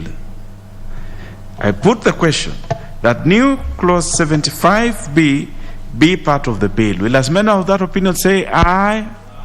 Will as many of our contrary opinion say nay? The ayes have it. New clause 75C. Chair. Thank you, Honorable Chair. I beg to move that new clause 75C from the Senate be now read a second time. And this speaks to the issue of conflict of interest. That if you're a member of the committee and you have direct or indirect interest on a matter, then you should recuse yourself and declare your interest and recuse yourself. I beg to move, Honorable Speaker. Chair. I propose the question that new clause 75C be now read a second time. I put the question that new clause 75C be now read a second time. Will as many of that opinion say aye? Will as many of our contrary opinion say nay? The ayes have it. I now propose the question that new clause 75C be part of the bill. I now put the question that new clause 75C be part of the bill. Will as many of that opinion say aye? Aye. Will as many of our contrary opinion say nay? The ayes have it. New clause 75D. Chair. Thank you, Honorable Chair. I beg to move that new clause 75D 1 and 2 from the Senate be now read a second time. And new clause 75D1 speaks to the offences that a person shall not commit in dealing with a committee. So failing to provide information required without justification, fail to provide information within reasonable time, submitting false or misleading information, misrepresenting or knowingly misleading a member of the committee, or interfering with or exerting undue influence on any member of the committee. Those shall constitute offences. And 2 speaks to what kind of penalty those offences shall attract. And it will be a fine not exceeding 500,000 or imprisonment for a term not exceeding 1 year or to both. I beg to move, Honorable Chair. I propose the question that new clause 75D be now read a second time. I see interest from the Honorable Undo. Chair, it is a good amendment, but I'm just curious, we probably need a further explanation. Why would matters that will fall under the penal code be included here? Things like assault, threatening, obstructing, those kind of things, Honorable Chair, are already adequately covered in the penal code, and I would really have imagined members of the Senate would have known that very clear. But nevertheless, I find probably the Chair could further explain why that was sustained, knowing that very well this is a matter already covered in the penal code. Thank you. I see no other interest in this. I therefore now propose the question that new clause 75D be now read a second time. I then put the question that new clause 75D be now read a second time. Will as many of that opinion say aye? Will as members of a contrary opinion say nay?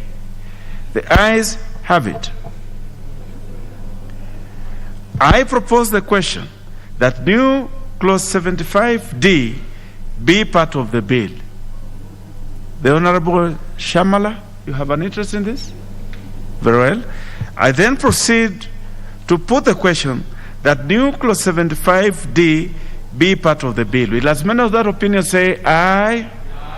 Will as many of a contrary opinion say nay? The ayes have it. But Chair, I was just wondering on this one, this new 75D that we have just passed, where we are saying without a reasonable cause or a lawful excuse to obstruct or hinder, assault or threaten. Can somebody have a lawful cause to assault or to threaten? But this is the law that we have made. We will move on. New clause 75E. Chair. Thank you, Honorable Chair. I beg to move that new clause 75E by the Senate be now read a second time. And this is just stating that the decree of the committee shall issue its decree, and the decree shall be enforceable in the same manner as the decree of the court.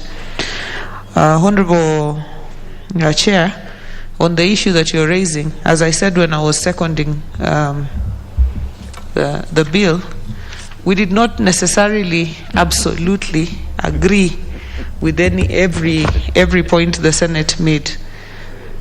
But now we just looked at whether these were fundamental enough to result in mediation. That's why we allowed some of the points to pass. That was the main consideration of the committee. Since a big part of the bill, this is a very, very big bill. It has some really fundamental issues. A big part of it was well done by this National Assembly. So we decided that this should not constitute sufficient grounds for mediation. So I will urge Honorable Undo to just bear with us and yourself, Honorable Chair, on these matters. Because if they were in our hands fully, we would have probably dealt with them here once and for all. I thank you, Honorable Chair. Very well, I beg Chair. to move. Very well, Chair. I now put the question that the Senate amendment. Yes, hold on. I'll have a retake on that. I then propose the question that new clause 75E be now read a second time. The Honorable Wangwe.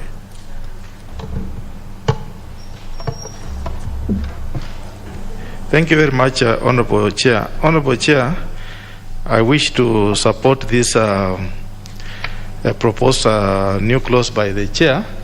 However, I'm a bit reluctant, although in the line that the Chair has said, because I'm very much aware that it's only the Constitution that can give powers to either a place or any organization to set up an equivalent of a court. For instance, Article 125, which makes a committee of the House to have the same powers as those of the High Court of Kenya. Therefore, Honorable Chair, in as much as we support this, in line of what the Chair Finance has said, it's important we put our views so that in future, let our voices be recorded. Thank you, Honorable Chair, and I support. The Honorable Oundo. Chair, again, I join my colleague, the Majority Whip, in really raising concerns on the text and the wording of that particular 75E.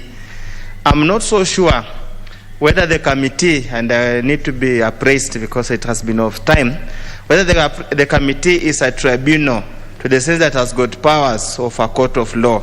If it doesn't, then obviously that amendment is just superfluous and will have no value at all, or it will just be struck out by any court, because a committee cannot have the power of a court.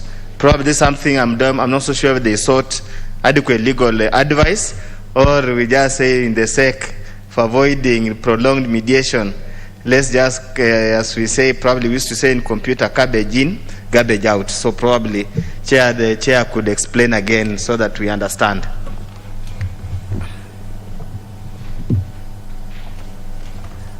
I see no further interest. I therefore now put the question.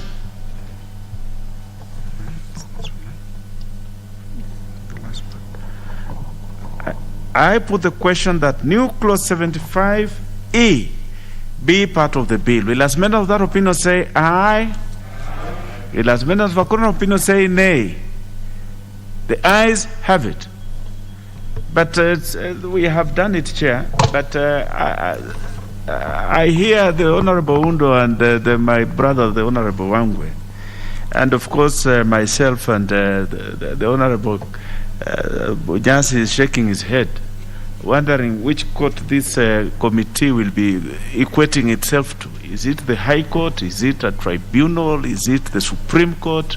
Is it what court? But it is the law that we have made.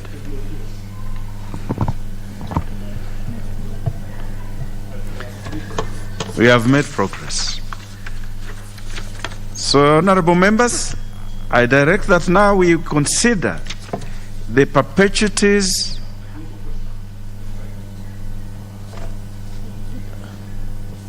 Yes, we have put the questions on each.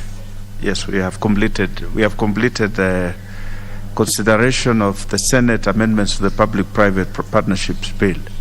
So it's done. We on 75 we did it on each part. So we have completed it. So we shall now move to the perpetuities and accumulations amendment bill, National Assembly Bill number 24 of 2021.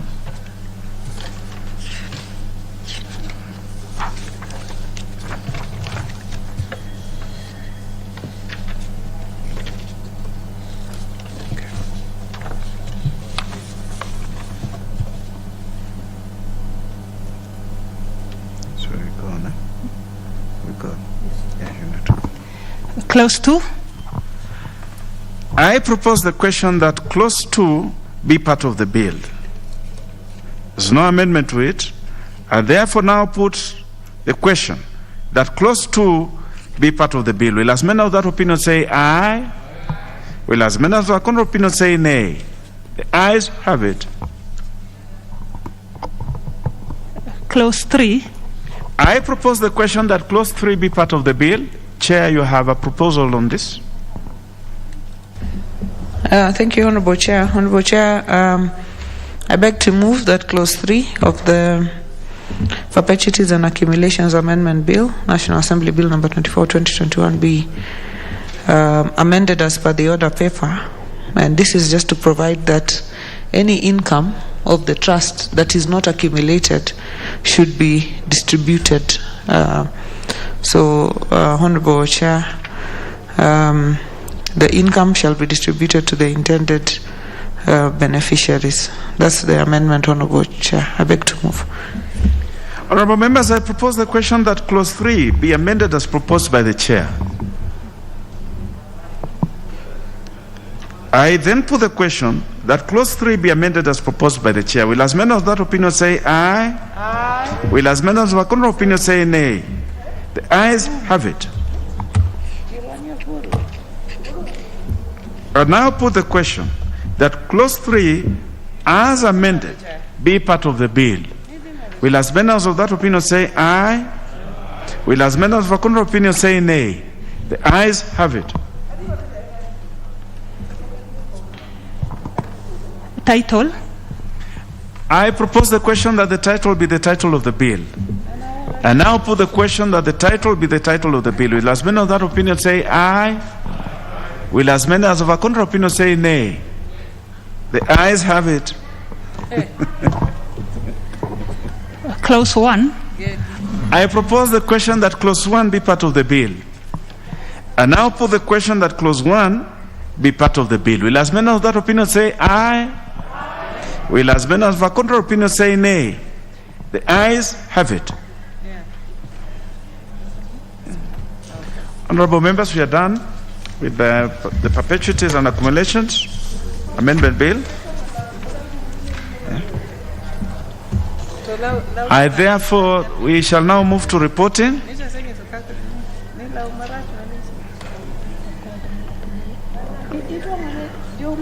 So I will call upon the mover to report on the Senate amendments to the Public-Private Partnerships Bill, National Assembly Bill number 6 of 2021. Mover.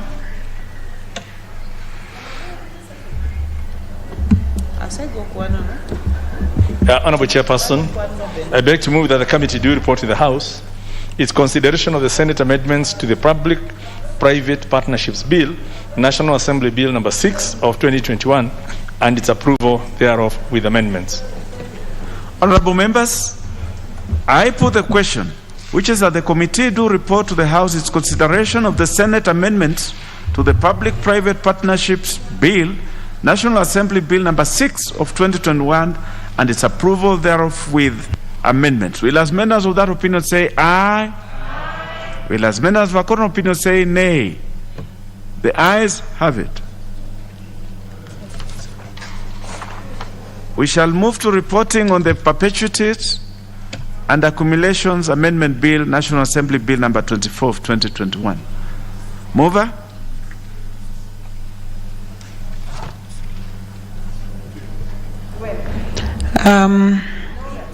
Honorable Chairperson, I beg to move that the committee do report to the House its consideration of the Perpetuities and Accumulations Bill, National Assembly Bill number 24 of 2021, and its approval thereof with amendments.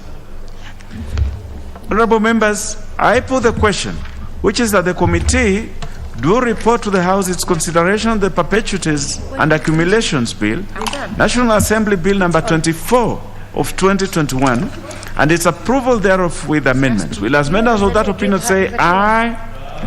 Will as members of a current opinion say nay? The ayes have it.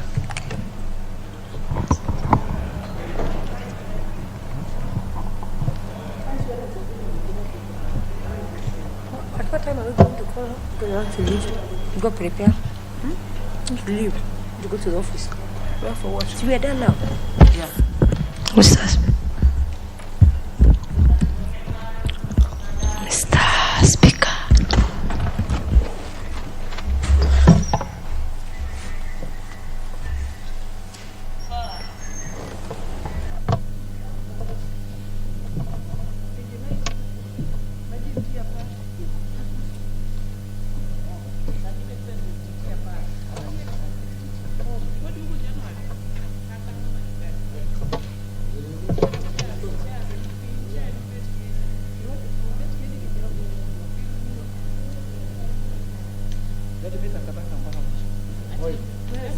Yes.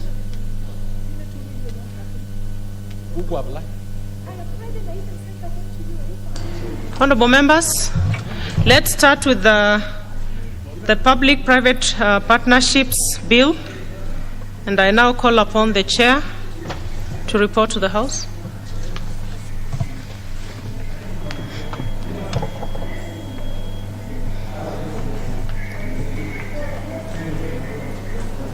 Honorable Speaker, I beg to report that the Committee of the Whole House has considered the Senate amendments to the Public-Private Partnerships Bill, National Assembly Bill number 6 of 2021, and approved the same with amendments. Mover. Honorable Speaker, I beg to move that the House do agree with the committee in the said report. I also would request the Honorable Wangwe to second the motion for agreement with the report of the Committee of the Whole House. Thank you, Honorable Speaker. Honorable Speaker, I do second. Thank you.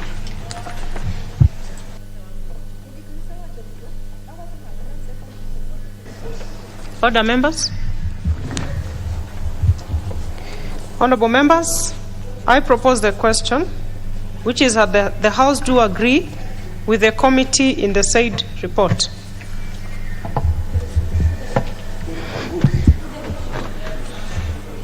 We will have to defer the putting of the question until the business comes back in the order paper.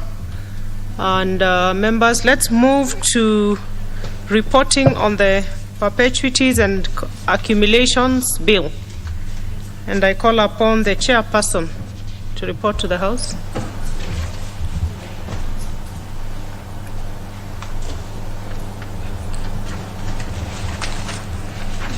Honorable Speaker, I beg to report that the Committee of the Whole House has considered the Perpetuities and Accumulations Bill, National Assembly Bill number 24 of 2021, and approved the same with amendments. Let's have the mover.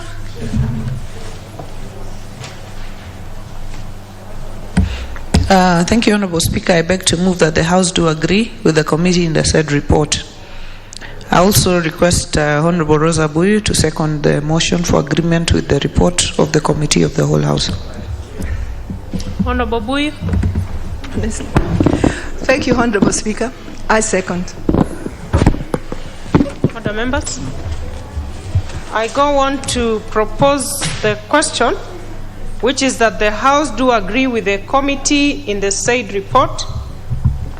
And on the same note, we shall defer the putting of the question until we have it next in the order paper.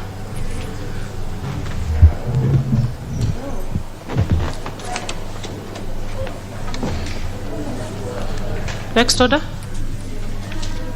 Order number 12, the Asian Widows and Orphans Pensions Repeal Bill, National Assembly Bill number 29 of 2021.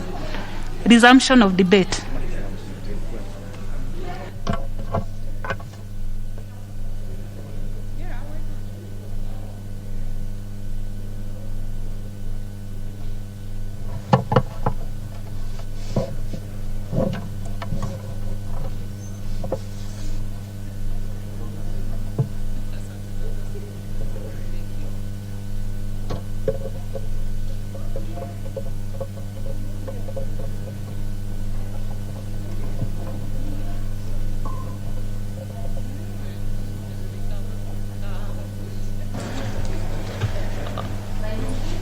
We are resuming debate on this motion, and I believe that the committee report has been tabled.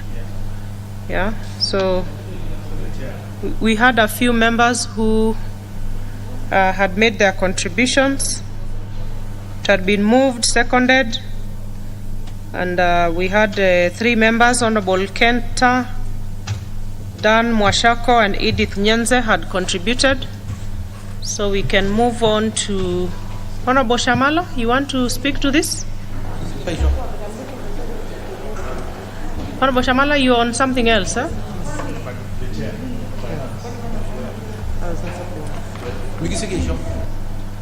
Finance Chair, Honorable Wanga. The Asian Widows and Orphans Pensions. Are you speaking to it? Yes. Thank you, Honorable Speaker. Honorable Speaker, thank you for giving me this opportunity to make a contribution to the repeal of the Asian Widows and Orphans Pensions Bill. Honorable Speaker, this repeal is long overdue, because the Asian widows, the fund, was a colonial days fund. In fact, the last time this fund was ever operated was in the 1980s. It was a fund whose returns were being made back to the Crown in the UK. So, Honorable Speaker, since the 1980s, this Asian Widows and Orphans Fund has been dormant. But yet we have an active bill speaking to the issue of the fund. So, Honorable Speaker, I want to thank the Majority Leader for bringing in the repeal, because now, once and for all, we are going to wind up the Asian Widows and Orphans Fund, which is a colonial concept. Now we only have pensions for Kenyans, not separate pensions for Asians, not separate pensions for, Muslims, Christians, Hindus. This was discrimination of the old times. So, Honorable Speaker, it is a timely move to repeal that bill so that we all operate within the context of our pension funds, the NSSF, and other pension funds as regulated by the Retirement Benefits Authority. Honorable Speaker, one of the things that came up was whether we are able, our Special Funds Committee here is able to have a terminal kind of audit for this fund so that we know whether the fund has any assets or liabilities and what is the status of these as the fund is wound up. So one of the recommendations of the committee is to have, if it's possible, to have an audit, although there was still an argument as to whether we can bring back the documents from the Crown, from the UK, in order to be able to audit them. So this was put in as a proposal. We don't know whether it's practical, but it was put in as a proposal nonetheless. So, Honorable Speaker, this is a straightforward matter. For a fund that has not operated since the 80s, it is not useful to have an operational bill. So once again, the committee agrees with the majority leader in proposing to repeal completely this act, and so that we channel all our energies to the current pension mechanisms or social security mechanisms that the country has. So, Honorable Speaker, the committee gives its support to the repeal of this act and thanks the majority leader, and I also use this opportunity to thank members of the committee for putting in effort to ensure that this report is turned around within the shortest time possible. Honorable Speaker, I beg to support. Honorable Okwome Adipo, member for Karachuonyo.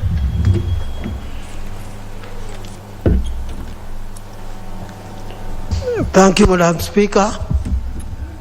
I beg to support because honestly there is no need for this law to exist anymore in the books, because Asians are long gone and that kind of pension arrangement is also gone.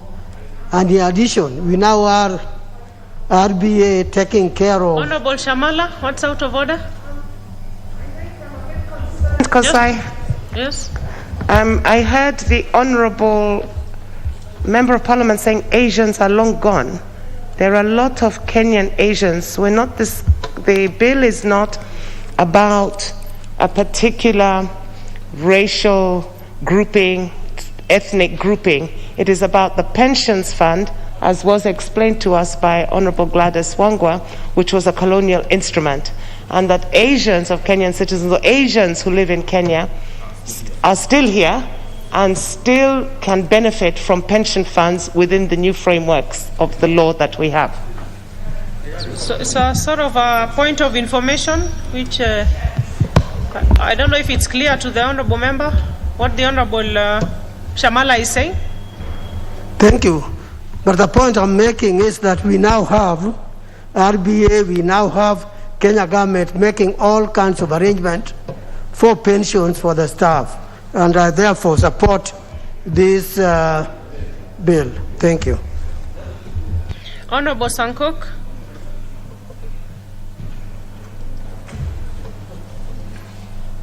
Thank you very much, Honorable Speaker, and incoming Governor of Narok County for giving me this opportunity to support this bill. I know Honorable Wanga is very excited because you, the female members of Parliament, will dominate the governorship in 2022, and most likely one of you will be the chair of COG. So, Honorable Speaker, I support this one. I support this one, Honorable Speaker, because it is a move that is long overdue. And if a bill have been dormant for more than 30 years, I think it was just in good faith that the committee thought that it is good to do away with it. It's not only because of being dormant, But, Honorable Speaker, it was a kind of segregation and a kind of prejudicing against Asian, pitting them against other Kenyans, Honorable Speaker. Because if you have a fund that is specific to a race, Honorable Speaker, you are either saying that race is superior than the rest of us, or the rest of us are superior than that race. That's why we cannot use the same pension. Honorable Speaker, and it was colonial. And you remember in the colonial days, we were there was a kind of segregation in which even our schools were segregated. There was the African schools, schools for the Africans, there were schools for the whites, there were schools for the Asians, Honorable Speaker. That racial discrimination is what the whole world is against, Honorable Speaker. So if this committee thought that it should repeal it and do away with it altogether, so that all Kenyans are treated as equal, Honorable Speaker. In the colonial days, Honorable Speaker, even toilets were kind of, there was segregation, Honorable Speaker. There were toilets that were only used by the whites. Now those which are used by the African, Honorable Speaker. Still, when you go into pension, Honorable Speaker, and put a race that it is, this pension is only reserved for this race, Honorable Speaker. It is a prejudice, and we should all be up in arms against it. Honorable Speaker, what I want also to know from the committee, and I'm sure Honorable Gladys Wanga is listening, the incoming governor of Homa Bay, if there is any amount of money that was left in that fund, if it is there, then what will we do with such an amount of money? Will we reserve it for the Asians, or will we probably decide to give to the weaker members of our society, persons with disabilities, orphans, and vulnerable? No, we are saying it is a bill that deals with a fund. So we want to know the fate of the fund, if there was some check balances, if there was some bank balances, Honorable Speaker. Honorable Speaker, we should know how then the transition will happen when there are bank balances, because once this bill is repealed, it is no longer a bill, it is no longer an act, it will not govern anything. So it's just in good faith to be able to know if then the bank account is reading zero, then we have no problem with it. Honorable Speaker, lastly, we will like Kenyans to learn from this bill as we repeal it and throw it away. What was the import of it? What was it doing?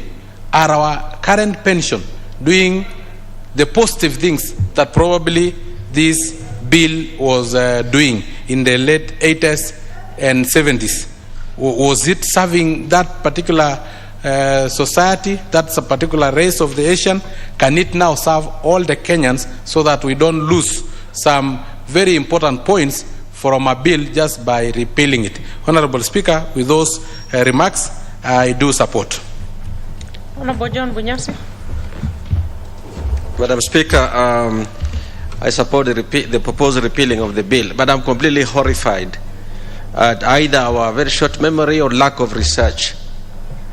The arrangements that led to this were part of the architecture of our Lancaster Conference.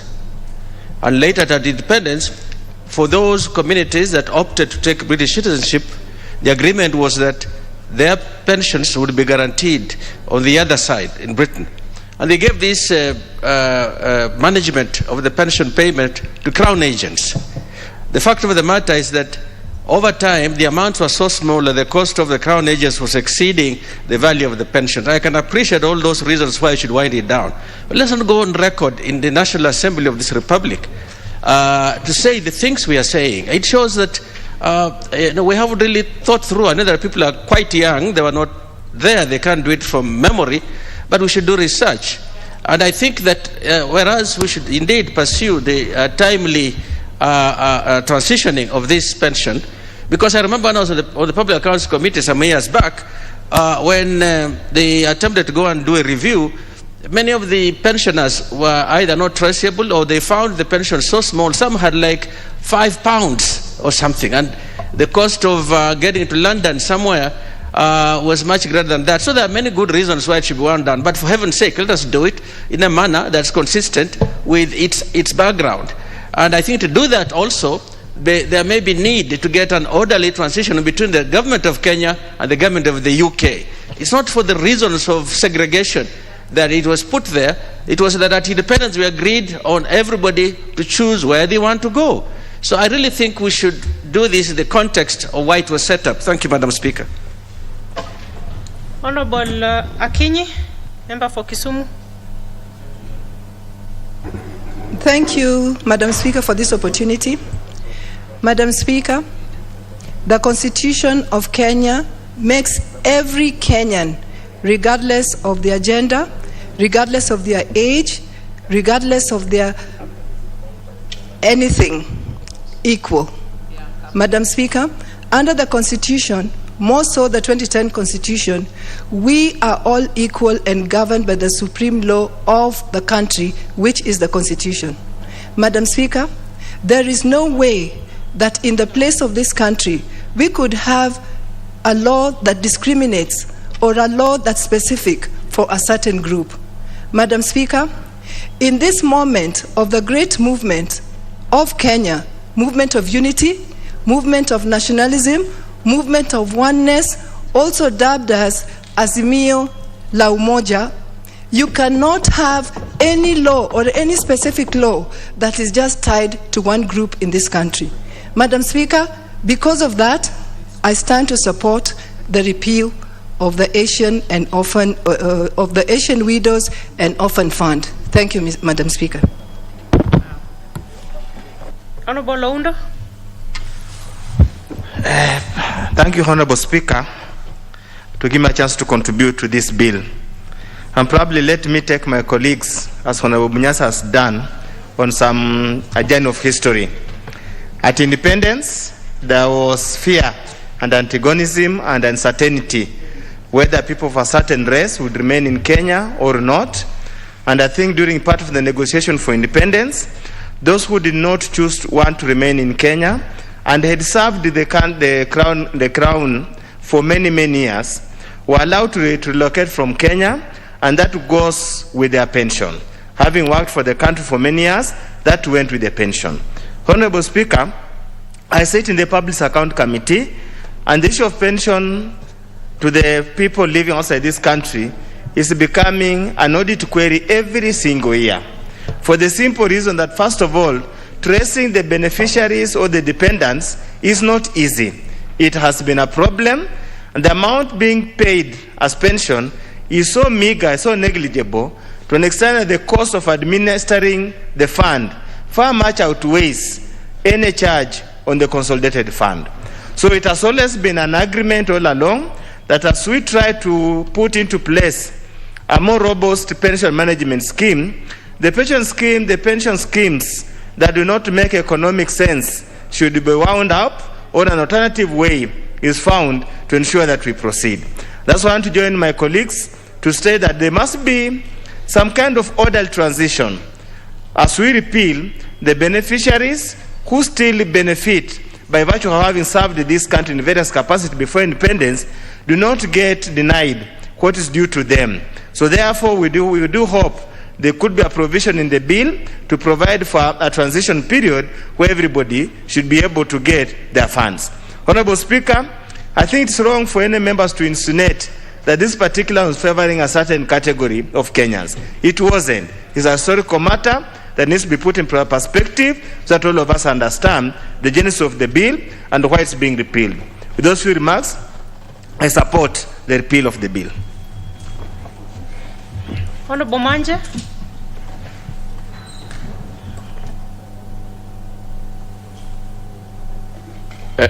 Thank you, Honorable Speaker, for giving me this chance. I want also... Sankok, why are you on intervention?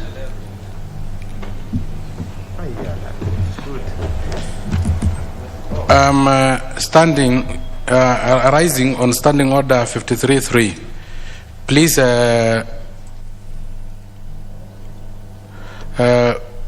I will request the Speaker to defer the putting of the question on this bill, on this motion,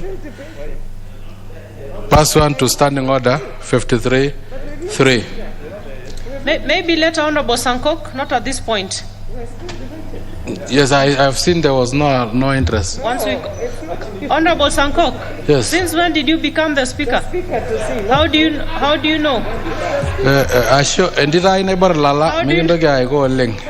Thank you. Take your seat. Honorable Manje, continue. Mr. Sankok, I was speaking. I was there already.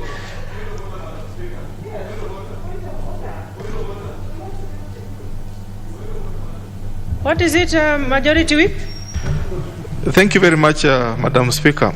Madam Speaker, the standing order in this House gives us direction that we only have two languages that is known for us. And the Honorable Sankok spoke some very advanced English or foreign language, which looks almost like a Maasai language, almost, Speaker.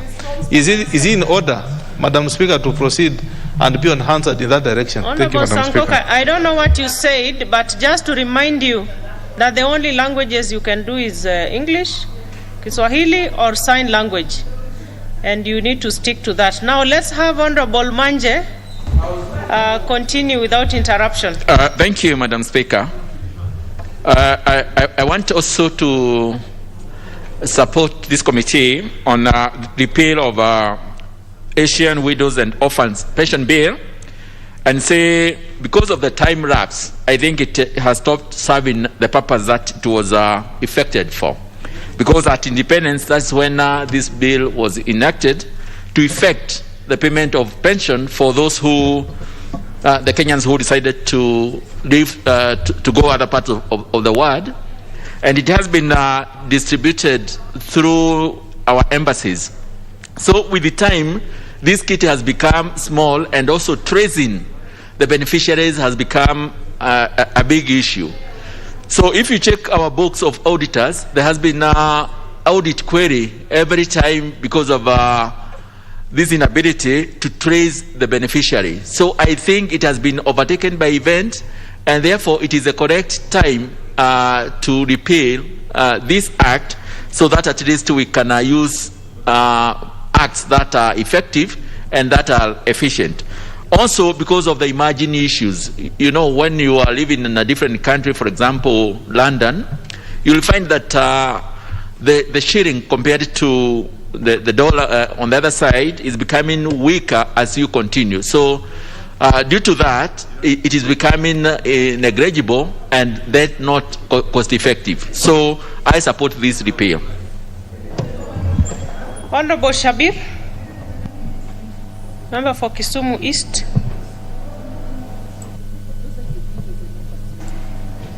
Give the floor to Honorable Shabir.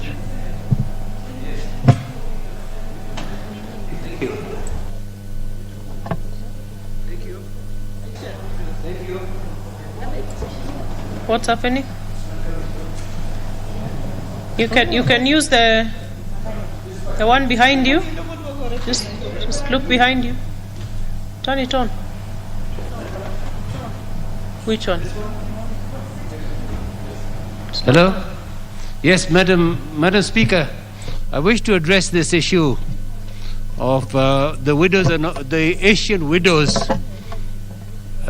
pension. Firstly, you know this one, since the last... Is that microphone on? Yes, it's on. Can hardly hear. My understanding is that the last real transactions took place in 1980 something.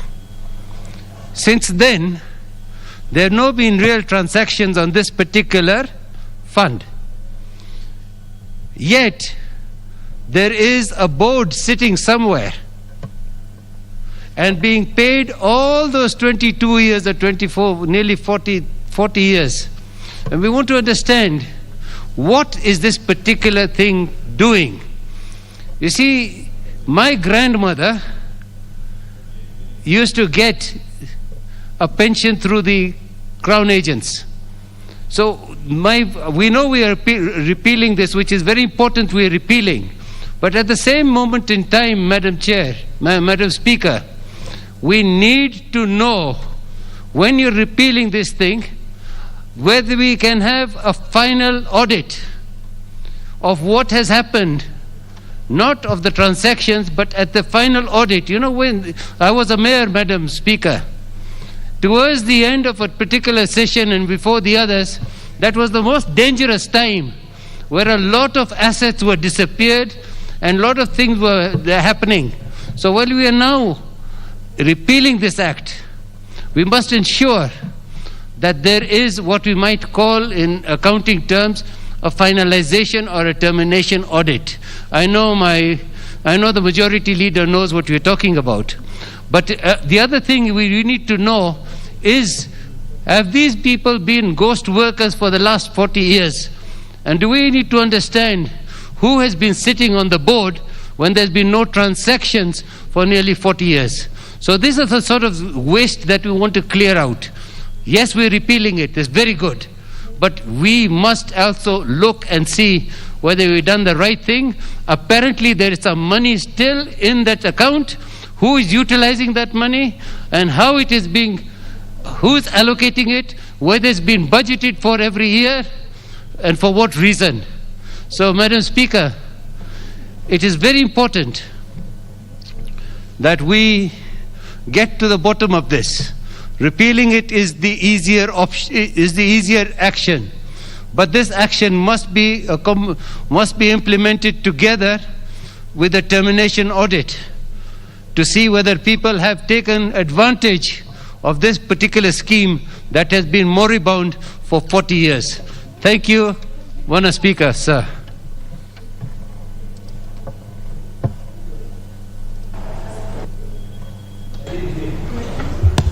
The Honorable Shamala? I've already spoken to you. You did not? You were not here, you just said. I see no further interest in it. The mover to reply.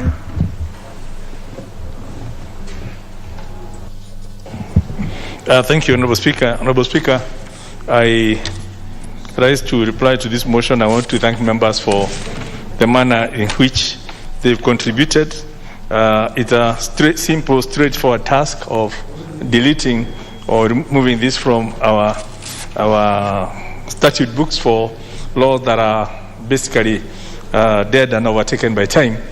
And I just want to reassure members, including my friend, Honorable Shakir Shabir, that indeed the transitional mechanisms do provide for a review of what has happened, what's in the fund. An amount due to the fund will be collected, an amount payable by the fund will also be determined, and there's a time period of 1 year during which time all these reconciliations will be done, so that we don't just repeal an act and hang, there's some money in the bank, there's some people with, so the various mechanisms have been put in place within the law to ensure the smooth transition from this to the pension fund envisaged under the PFM Act. So I think that's really the only comfort I want to give members, that everything has been taken into account in terms of the worries, and we shouldn't have any issues as we repeal the fund. With those remarks, I beg to reply.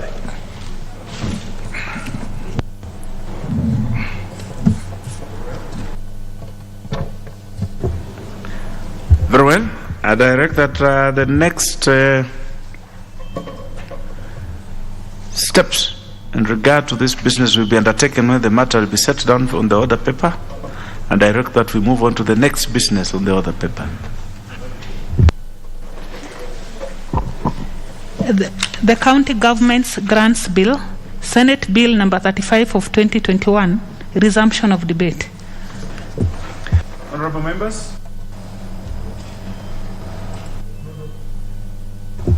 Honorable members, this business had been moved and seconded, and debate was to proceed.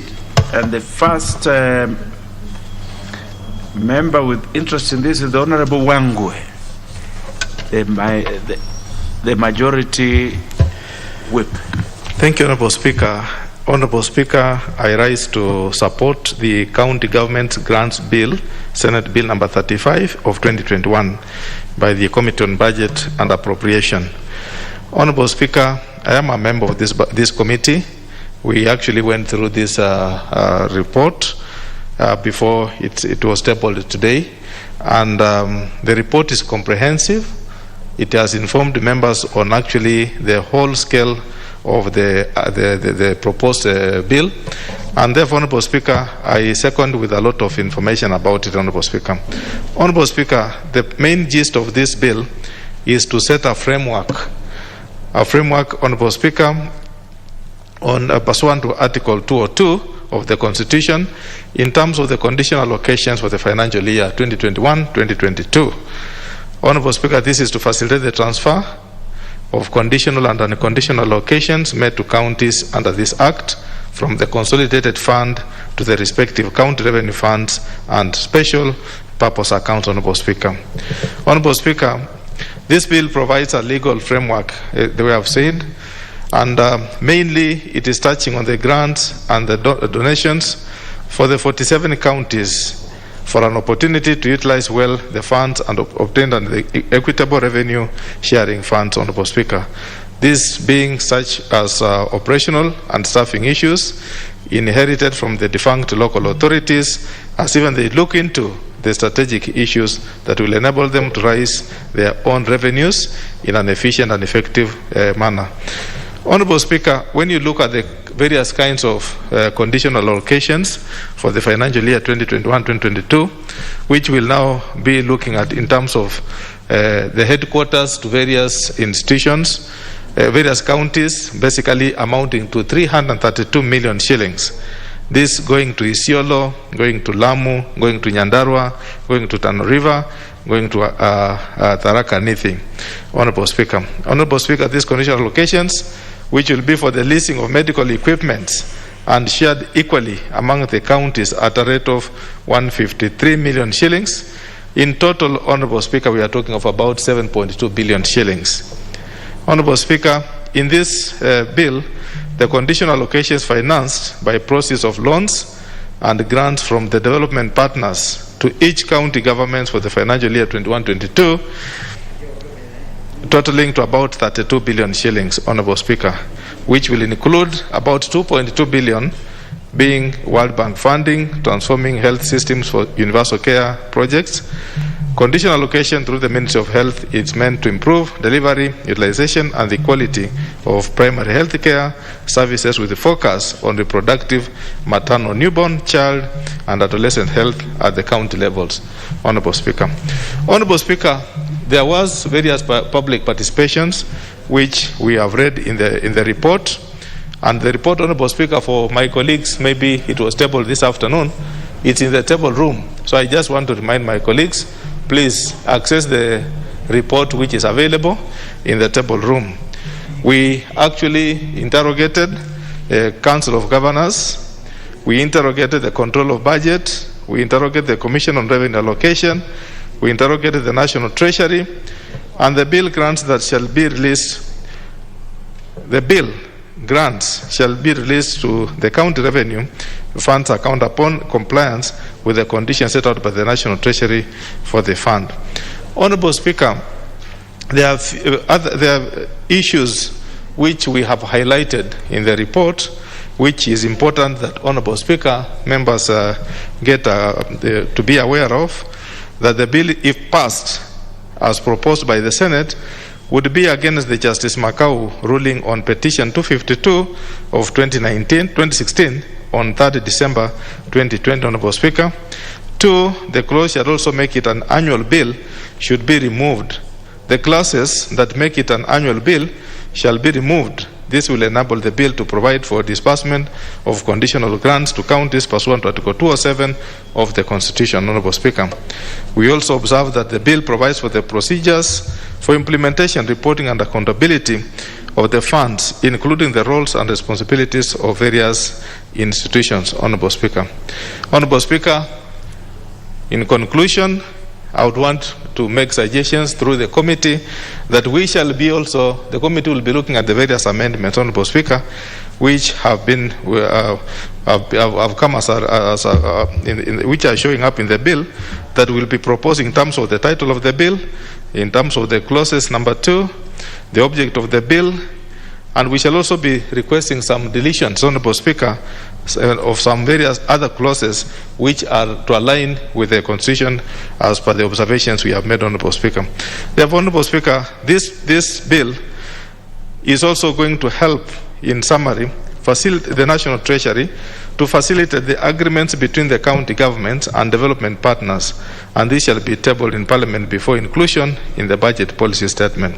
Honorable Speaker, that position has been missing, and if it can now be adopted as proposed in the report, Honorable Speaker, to correct the bill and align it with the Constitution and the PFM Act, Honorable Speaker, it's going to be a good thing, and it will enrich it for perpetuity, Honorable Speaker. Finally, the additional allocations, Honorable Speaker, with respect to loans and grants, the National Treasury shall include in the budget policy statement the indicative amounts to county governments on loans and grants.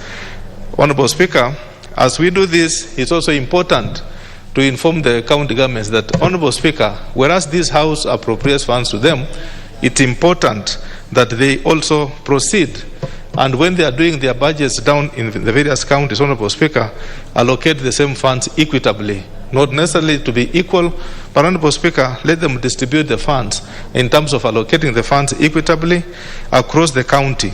Let's not witness some skewed kind of allocation in terms of our political belonging, so that those which, the areas, for instance, the wards, which are not aligned to a particular governor, end up not getting the funds, Honorable Speaker, just because they speak a different political language. It's important to note that this is not county funds, this is Kenyan funds, which has been gained from the consolidated fund, and the consolidated fund, Honorable Speaker, gets money from the taxpayers, and we don't separate taxpayer from where KRA collects the funds. Therefore, we need to see a replica that from the national government rolling down to the county governments, let the counties observe equity, not equality, Honorable Speaker. With that, I support the bill. Thank you very much. The Honorable Undo. Thank you, Honorable Speaker. When I peruse through this bill, I find so many contradictions. I find so many issues that do not really align to the Constitution. But, Honorable Speaker, let's start where we started.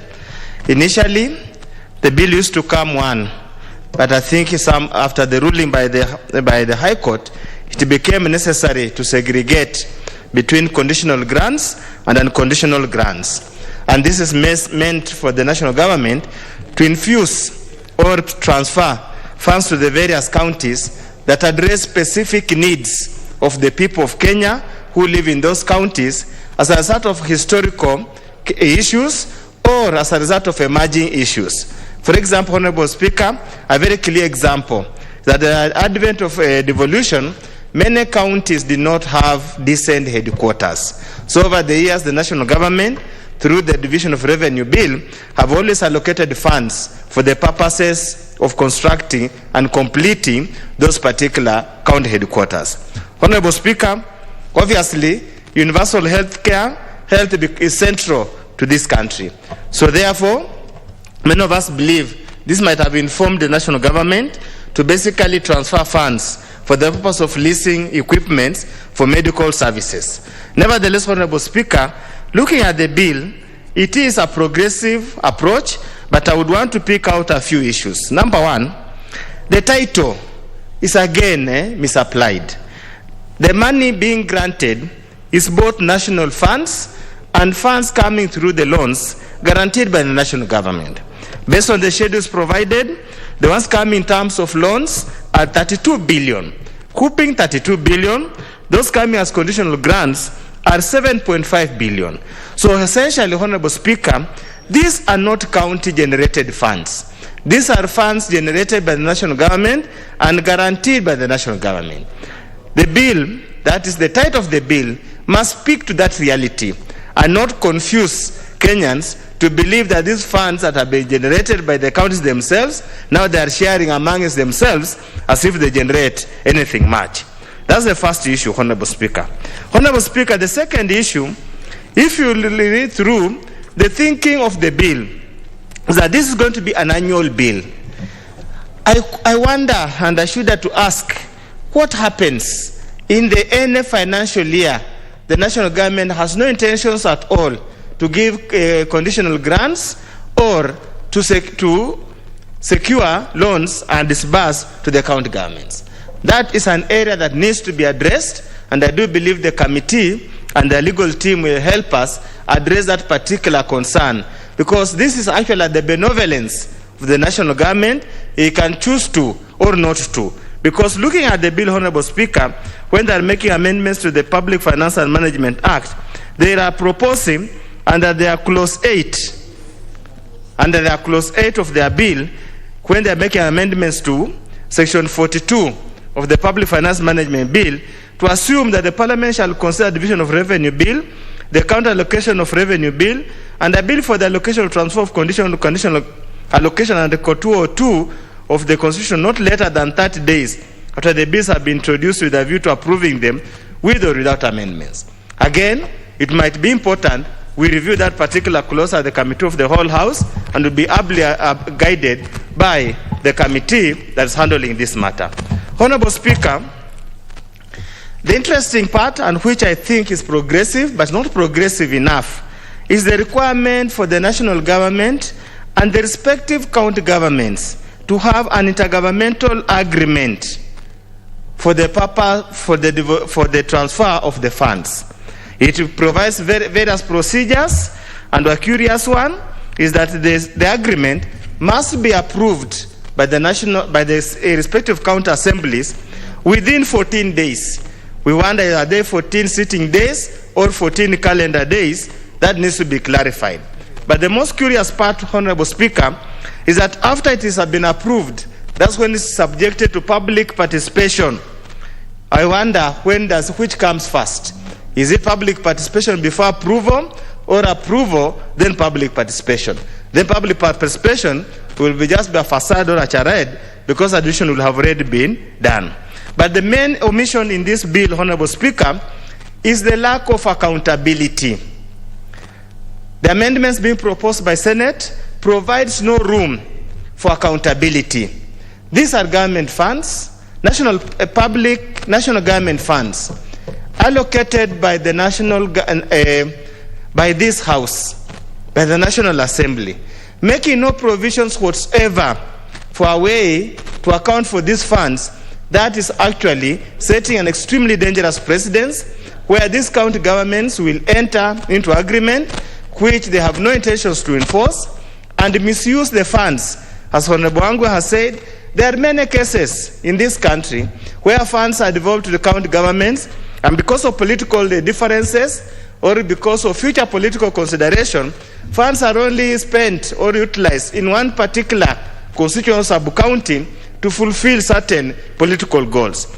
Honorable Speaker, one of the obvious cases that we'll have to do, we will have to amend to require that there must be some form of accountability to the national government as they account to the Senate. Yes, there's a provision to submit reports to the budget, control of budget, but the control of budget only deals with the matters during disbursement and not how the funds are used. What happens that the government has guaranteed loans from various places, and yet the funds are misused or not applied for what was provided for in the agreement. So there must be a provision for review or monitoring and evaluation to confirm that the funds have been utilized. So there must be such kind of an arrangement that we must put in place. Honorable Speaker, as I conclude in support of the bill, of course with subject to amendments later, is just to make two issues. The main intention when serious political leaders in this country fought for devolution was to make devolved units the engine of development. Honorable Speaker, if you do a simple rundown, that has not been achieved. We have pumped into devolved units billions and billions of money, but what you see on the ground, as they say, things on the ground are different. So therefore, Honorable Speaker, as we continue to improve the management and disbursement of funds, the disbursement and management of funds, we must put in mind what is value for money. Are Kenyans getting value for money? or will it be in the best interest of the national government, instead of giving these funds as conditional grants, they use our line ministries to implement specific projects that affect or benefit the people that are supposed to benefit, the same way we have done with the CDF. Honorable Speaker, if you go to many constituencies, the projects and the works of CDF stand out very, very clear and outshine the works of county governments, yet the county governments get colossal sums of money. Second, Honorable Speaker, it is important the county government, as we give conditional grants, as we give disbursed loans received, they must also up their game and literally collect internal revenues. There is so much proliferate, there's so much loss in various cesses and levies they are allowed to collect. It was never meant that the county governments will solely depend on national government to fund their activities and their programs. Many times, you hear county government staff have gone without pay. If you meet them, you ask them, what do you do with the collections that you get from markets, cattle dips, mortuaries, and the rest? They simply say, we never know where that money goes. And this is where the Senate should have trained in their times, their eyes, spend all their time in policing and supervising and oversighting the county governments. Instead of wasting time doing things that are not theirs, wasting time trying to fight the National Assembly when they have no powers at all to fight the National Assembly. Finally, Honorable Speaker, the issue of corruption, values, and integrity. We must continuously infuse in our county governments because they hold a specific and a very serious position in our county. If BBI had gone through, 50% of the national funds would have gone to county government. 50% requires for us to see value for money. With those few remarks, Honorable Speaker, I support.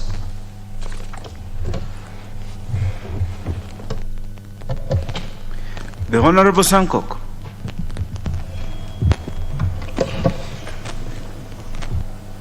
Thank you so much, Honorable Speaker, for giving me this opportunity to also palm my voice into this very important bill and report, Honorable Speaker. Honorable Speaker, the conditional allocation grant, which is approximately more than 7 billion per county, Honorable Speaker, is not chicken change.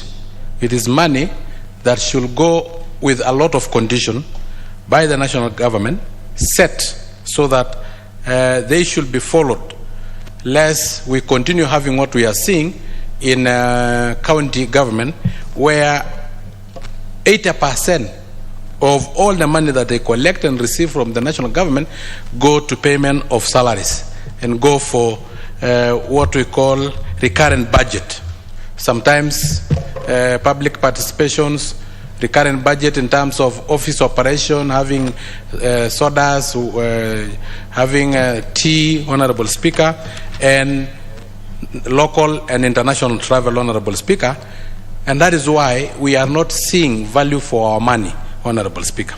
We are not seeing, as the Honorable Ounda said, Professor, that things on the ground are different from the much that we have been allocating to the county governments, Honorable Speaker, in that allocation that we have been doing, Honorable Speaker. Honorable Speaker, I have heard from the bill, because I have gone through the bill, Honorable Speaker, that there will be public participation after approval.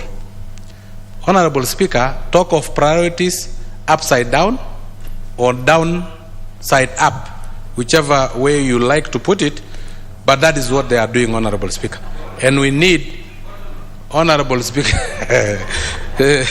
we need really to be very careful so that we will not do public participation in vain just to satisfy the requirement of our constitution, but it will not add anything, because if you have already approved, then what is the essence of public participation?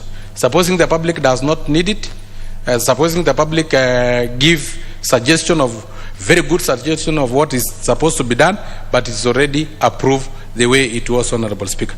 Honorable Speaker, again, from that bill, it is supposed to be yearly or annually. Honorable Speaker, meaning the county governments will be at the mercy of the national government. The national government may decide that this year they will not, they will use their muscles tyranny of numbers in the National Assembly or in the Senate, so that then the bill is not passed. So they will not receive the grants, Honorable Speaker.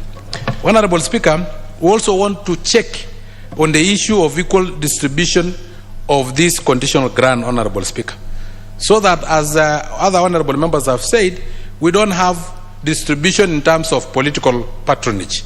Honorable Speaker, what I have in mind is a governor who have completed his 2 terms, and he have the intention of contesting in a single constituency within his county.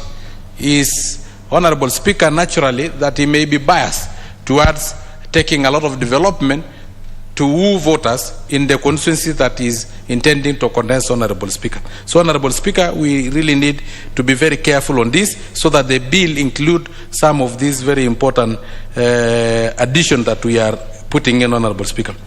Honorable Speaker, the other issue is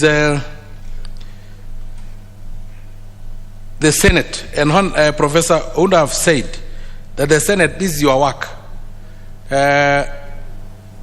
It is actually that you should oversight counties, but the Senate have been very amorphous in terms of what they are supposed to do. That is why earlier I said that it is an amorphous political civil society. It's like an activist club that is just there. Honorable Speaker, you can imagine them summoning even the Interior Security Minister, summoning the Foreign Affairs Minister, Honorable Speaker. And they understand, according to our Constitution, Schedule 4, what are their mandates, Honorable Speaker. One of their mandates is to oversight the counties. And oversighting the counties mean they should not only be recipients, but also they should be generators of income through collection, Honorable Speaker. Honorable Speaker, but don't think that they are not collecting a lot of revenue. They are collecting. In Narok, Masai Mara Game Reserve is one of the biggest tourist attraction site throughout Kenya, Honorable Speaker. Honorable Speaker, we also have sand. We also have building stones, Honorable Speaker. But Honorable Speaker, what have happened is that they make official receipts, which is 10%, 80% receipts, 80% of the receipts are made in River Road, where then they will be collecting revenue and are not remitted to the banks, Honorable Speaker, and they don't reflect. And that is why when you ask why they are going without salary, Honorable Speaker, and yet they collect a lot of money, as Professor have said, from mortuaries, from cattle dips, from marketplaces, Honorable Speaker, from business licenses, Honorable Speaker, from those lorries that transport sand, and the tourists that visit some of these tourist attraction sites. Honorable Speaker, you may not know where this money goes to. So I think the Senate have a whole big enough work in their hands, Honorable Speaker.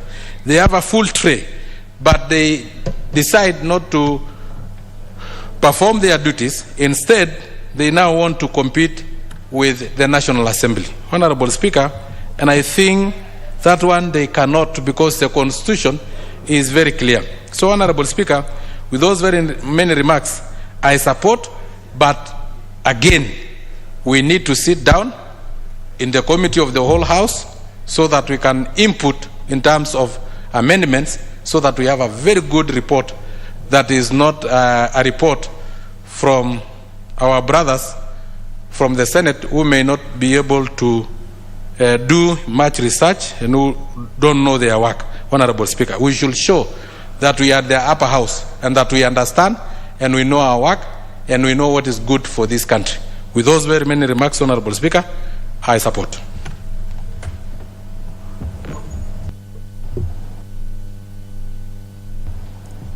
The Honorable Sankok, I do not think that the Senate doesn't know its work. I'm sure they know their work. It's just that sometimes they overreach, which is normal for people to want more than is really theirs. But I'm sure they know their work. The Honorable Shabir, member for Kisumu East. Thank you, Speaker, sir. Speaker, I want to take on from my colleagues the County Government Grants Bill.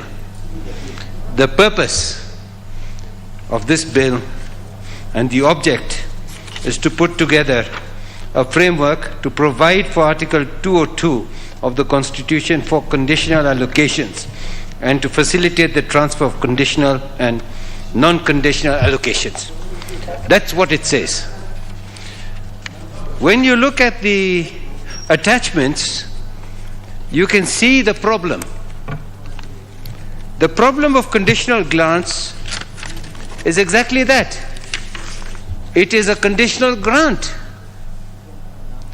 And if the conditional grant must be accepted or rejected by the county.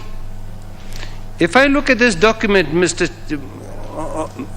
Speaker, sir, at the last page, it says every county in Kenya got 153,297,872.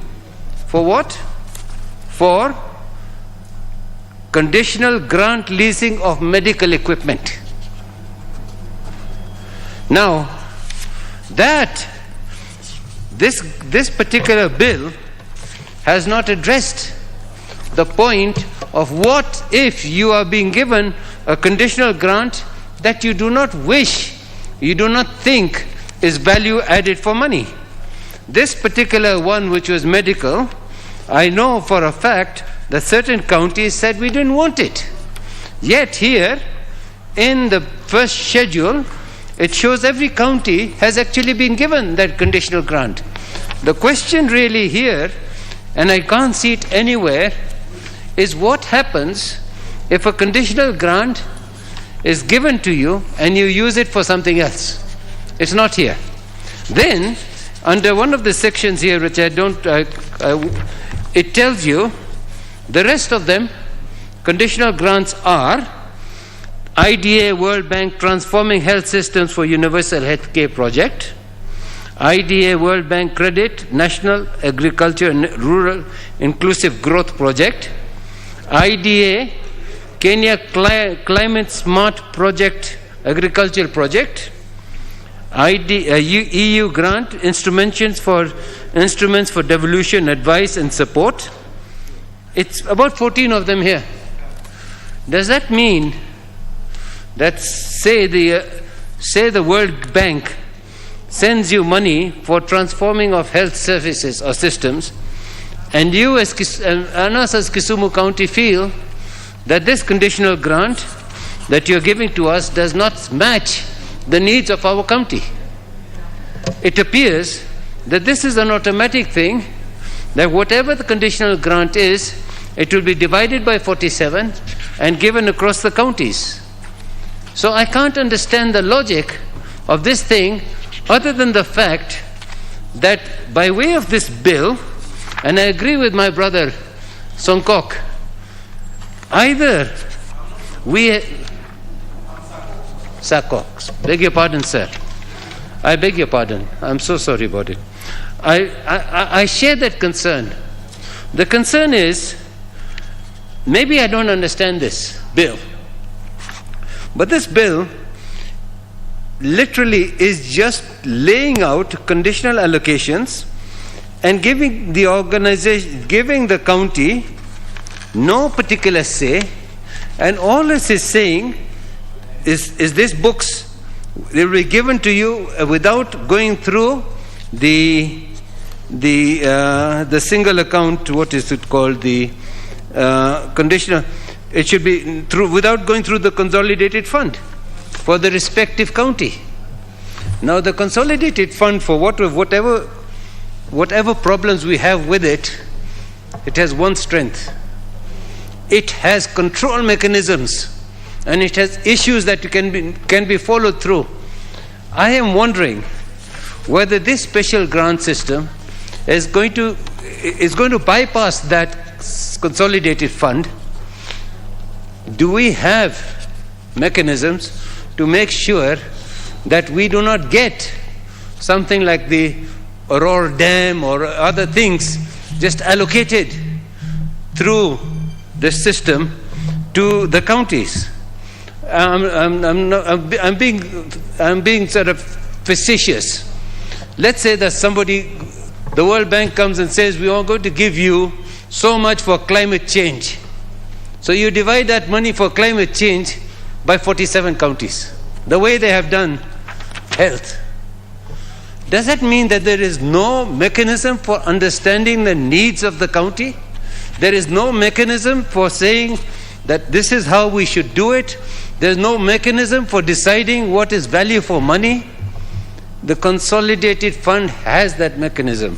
So either I'm taking a very simplistic view that the Public Finance Management Act, it says they require it to be amended by section 42 by substituting and putting a new section that the Parliament shall consider the division of revenue bill, county allocation of revenue bill, and the bill for allocation and transfer of conditional and non-conditional allocations under Article 202 of the Constitution no later than 30 days after the bills have been introduced.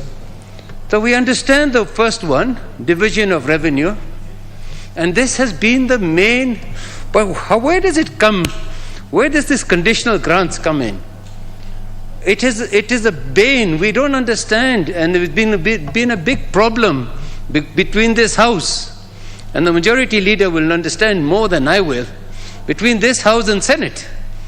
So I'm wondering, if this bill has come over here, should we not send it back to Senate and say, listen, we don't understand exactly what you want? Because they don't tell you exactly what you want.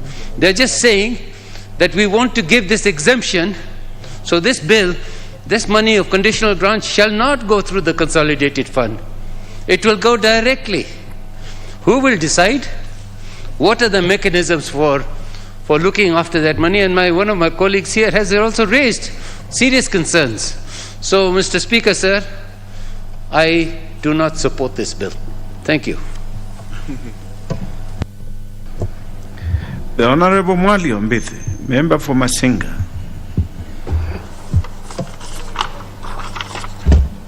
Thank you, Honorable Speaker, for this moment that I've been able to get the bill. Although I've not read about it so much, but I understand how this conditional bill works, and I would like to just point a few things in my support. Conditional allocation means additional resources allocated to the county government apart from the normal budget which they have. I happen to interact with some conditional grants given to some of the counties for some specific projects that those counties are undertaking through those conditional grants. And the good part of these conditional grants is they are controlled by the giver. If it is the European Union, they will specifically send a coordinator for that account, and that account is normally not operated by the normal government officers who are able to even transfer the funds. This man is controlled and is not transferable. They cannot even divert this money to another project. It is only when the European Union, for example, signs off for the project that the project can be paid.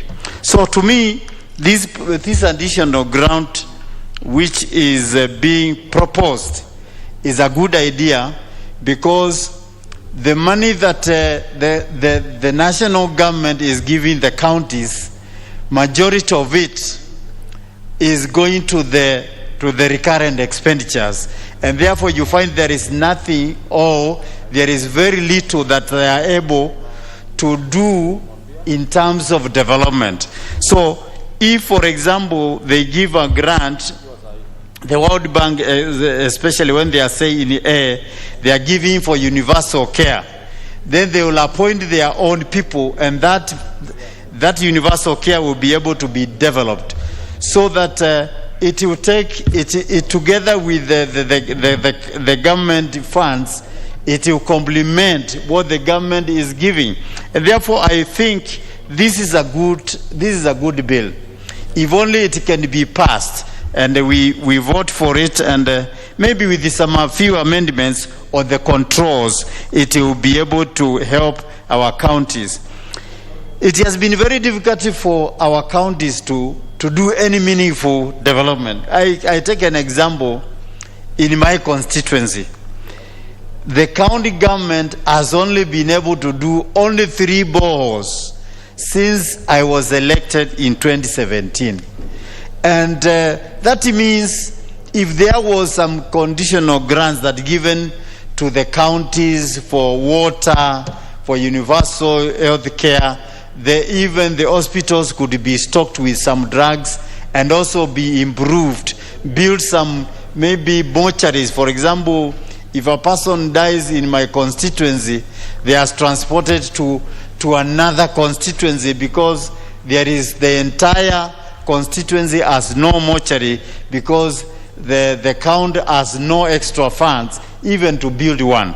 So to me, I find these funds to be very useful, and we as Parliament, I will wish that we support that the bill goes through, so that even the partners that are willing to give the conditional grants can go ahead. With those few remarks, I support.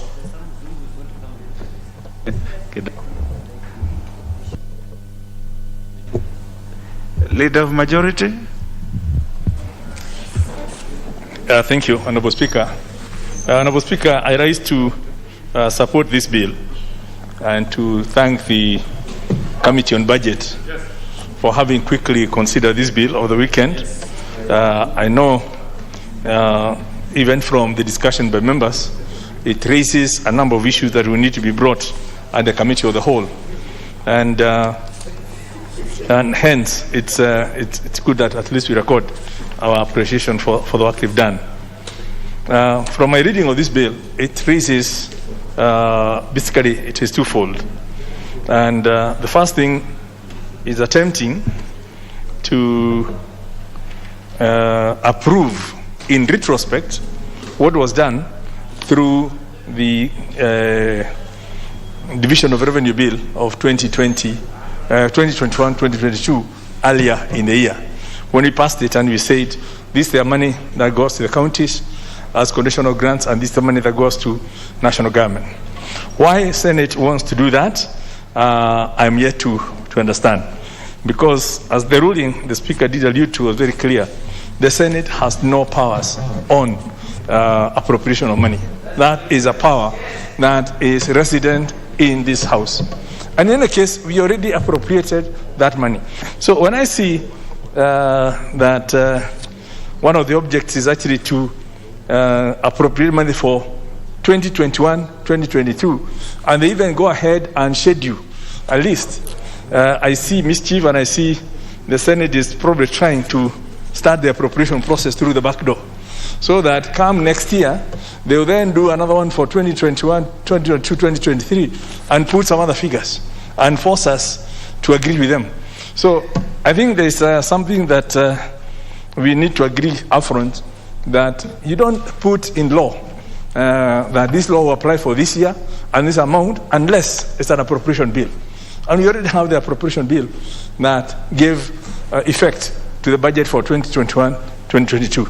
So I think that's one of the things that I want to see how the Budget and Appropriation Committee will handle that, so that when we come to the Committee of the Whole, we should delete all references to 2020, 2021, and just leave the generic issues in terms of this is how you appropriate laws, conditional grants to counties going forward.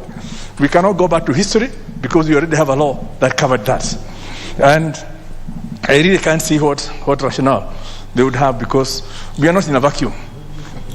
This house already appropriated this money. This money has already gone. And now, even now, trying to schedule and put within the law, these are the donors and all that. Supposing one of them changes, what are we going to do? Bring the law here to come and start making amendments?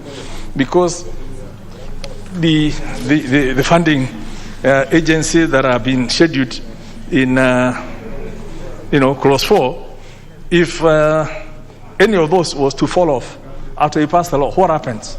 Right? It's in the law, and you're basically saying conditional grants must be received from these people and sent. This is poor drafting. It's obviously something that an overreach by the Senate, and perhaps it's a misunderstanding. We'll give them the benefit of doubt of their mandate and what they're going to do, because according to what I heard, is there was a court ruling that kind of said we should not mix the division of revenue with conditional grants. But that does not mean that we go back. And why 2021, 2022? Why not 2020, 2021 and before? But so that's my first concern. And I would wish that the Budget Committee does bring that amendment to remove any references to the particular year of allocation for a year, which we have already allocated through the laws as given in this country. Be that as it may, I believe the second bit, to facilitate the transfer of conditional and conditional allocation made to the counties, flows very well, and barring any reference to the year, it's something that we commend them for that. Now, when we devolved, some people are not quite sure when we were talking of devolution, whether we meant decentralization of services as had been done through the district forecast for rural development in those days. But when we devolved functions, it was, giving functions to counties, giving them money and the decision-making ability at the local level. And this takes place within the framework of the county integrated development plans, which then involve the people in public participation in terms of what are the priority needs, what do they want done, and then so they involve from that angle. But when we now come, that's for purposes of utilizing the national revenue that is shared through the division of revenue bill and allocated to the counties through the County Allocation Act. But these special grants are actually specific to specific counties, and I want to correct the impression that I had that it's money that is equitably shared. No, when a specific funding agency decides that they want to fund some climate change issue, they might just look at where the water towers are, where it best can mitigate climate change issues, and will fund projects in that area. And hence, it's not about equity, it's about where the people want. And what is becoming very clear is that these conditional grants cannot be used for anything else. I served in the Education Committee, and I know there was 2 billion that we kept on being sent to the counties for purposes of helping, infrastructure grants to the youth polytechnics and the TVETs under their care. And most of this money ended up being used by the governors to pay for their salaries because it was delayed. But the money that was there for to upgrade these facilities was then used. And I think this law now takes care of those things that we are basically saying. When you receive money for a specific purpose, it's designated for that purpose, and you cannot use that for anything else. You cannot commingle that money with others, because we know money is fungible. If you take money from this pot and you put it together, you will not be able to see which money from which pot is in a combined pot. So it's only through systems and legal frameworks that we can be able to say, you have received this money for healthcare, keep it for healthcare, and only use it for healthcare and account it for healthcare. So I think I can't overemphasize why we did this. I know Senate perhaps has major limitations. When you look at Article 96 of the Constitution, it basically talks of Senate having oversight over the national revenue that's been allocated to the county governments. It doesn't talk about expenditure. It doesn't talk about the own revenue raised by the counties. So Senate can only oversight the national revenue that has been appropriated to the counties. And it's not even very clear what that oversight means. Whether it's to ensure that Treasury has sent the money, because it doesn't talk of expenditure. If it's expenditure, it would have been very clear. And I think we tried to bring that amendment within the Building Bridges Initiative, Constitutional Amendment, to just make it very clear, as an amendment to Article 96, that Senate shall have oversight over the national revenue and expenditure thereof, as well as own revenue and expenditure at the county level, so that at least they then have something to do. Granted that our devolved structure gives that power of oversight to the county assemblies. The governor appears before the county assembly, presents his budget, presents his county integrated development plan. They are approved by the county assembly. The budget is approved by the county assembly, and hence he's obligated to actually report an account to the county assembly. But again, when you look at the Constitution, there is some lacunas in terms of where there is that direct link in terms of how the governor is supposed to account to the county assembly. And we've seen cases where the governors have been choosy. When they think they have better friends in the Senate, they will go and try to appear before the Senate. When they think the Senate matter is hot, they will then go and appear before the county assembly and then claim double jeopardy relief. And hence, the matter disappears in between those two. So this is a good law, and like we are saying, I do hope we will enrich it further to also bring in, because conditional grants, those conditions don't just mean what you can use the money for. I will foresee a situation where Treasury should actually be giving a grant and saying, we will give you this money on condition that you raise 10% and demonstrate you've raised 10%, then you get the 90%. So that we can incentivize the county governments to actually make this own contribution towards the development project, and they can own the project. Because right now there's an ownership issue. Projects are funded through the national government. They don't care. The Ministry of Public Works is given the responsibility to go and set up those headquarters. The Nyandarua County headquarters started in 2003.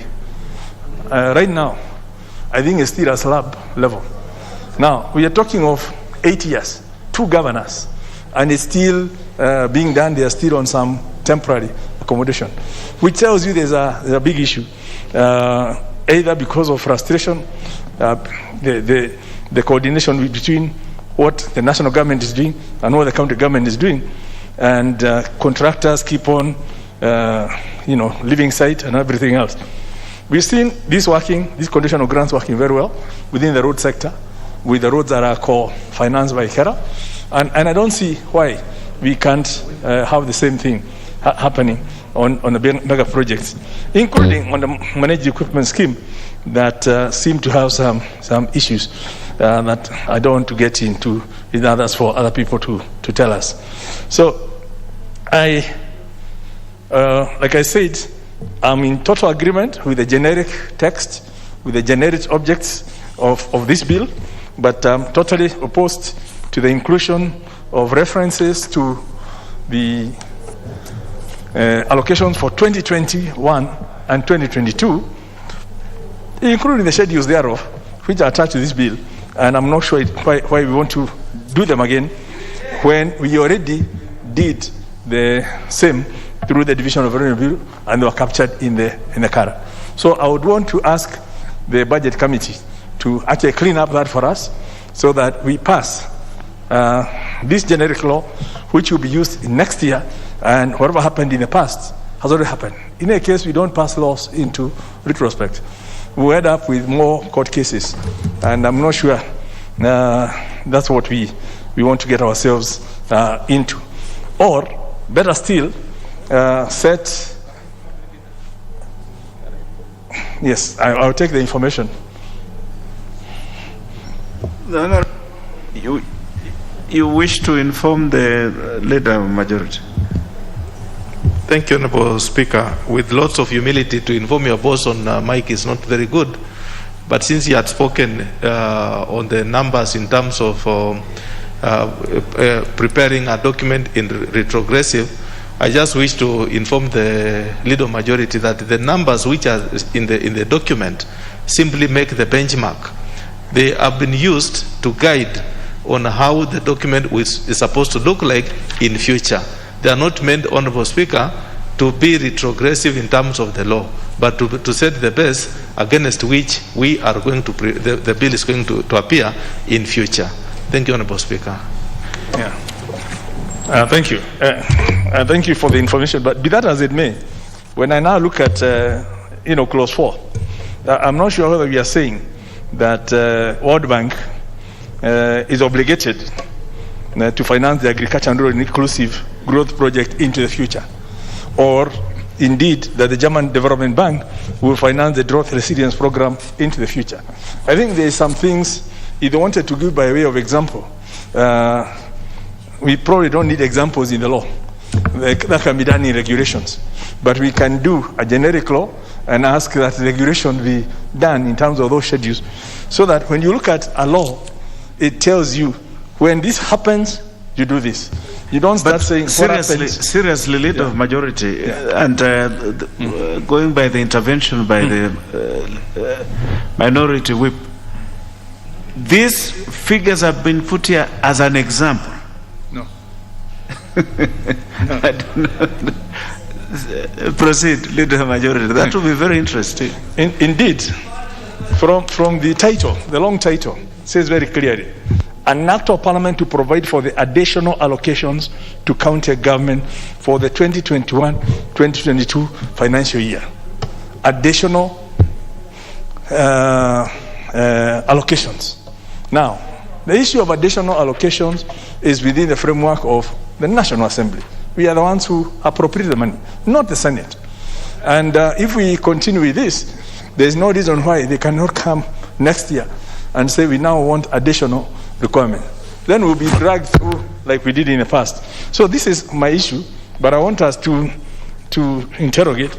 Perhaps they have a reason for doing it, but I would want to be convinced that indeed we are not talking of reopening the appropriations as we did without the framework of the Article 2 of the Supplementary Act, Appropriation Act, which is what I see happening through the back door. So, Honorable Speaker, like I said, we have time for this, and we can look at it together and see what is the rationale. If it's by way of example, then we can say example. But in an example, you don't then put specific people. We can say this is the template of how it will be, but without necessarily the figures. Because the figures will change year in, year out. The Germans may want to find out something now, but their funding priorities might change in the next year. And if you already put them in a template, you are basically saying we are expecting some money, which is not guaranteed. So I think that is the framework, the rationale with which I'm saying we look at this bill afresh and clean it up, and then we can pass it, so that as we go into the new budgeting cycle, we will use the new law to now how the money is in terms of this is 370 for national revenue, which looks like a number that's been agreed. And then this is the money that will go through conditional grants. So much will go to this county and for this purpose. That I have no problem. But in terms of the attempting to put figures in 2021, 2022, and then pass it within a law, then we are basically saying, supposing the county of Nyandarua received less, and we are now telling them Parliament has passed. You should have received this. They'll be asking for more money, yet we have not appropriated or even shown where that money will come from. So that's the spirit of my discussion on this. So, Honourable Speaker, like I said, the generic part is good. It's only when we come to the numbers, and usually they say the devil is in the detail. Those numbers could mean a lot if you don't take care or understand why they've been put there. And we are told in West Africa, a toad does not jump in the daylight for nothing unless something is chasing it. So we need to just know what's chasing our toad to have these numbers coming in. With those remarks, Honourable Speaker, I beg to support with those reservations.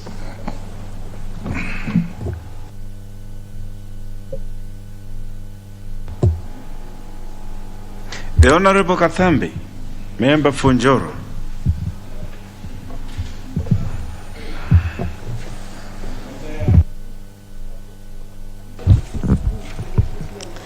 Speaker, thank you very much for giving me this opportunity to add my voice to the bill, the county government grants bill. Speaker, let me start by appreciating the committee on budget in relation with the appropriation of funds.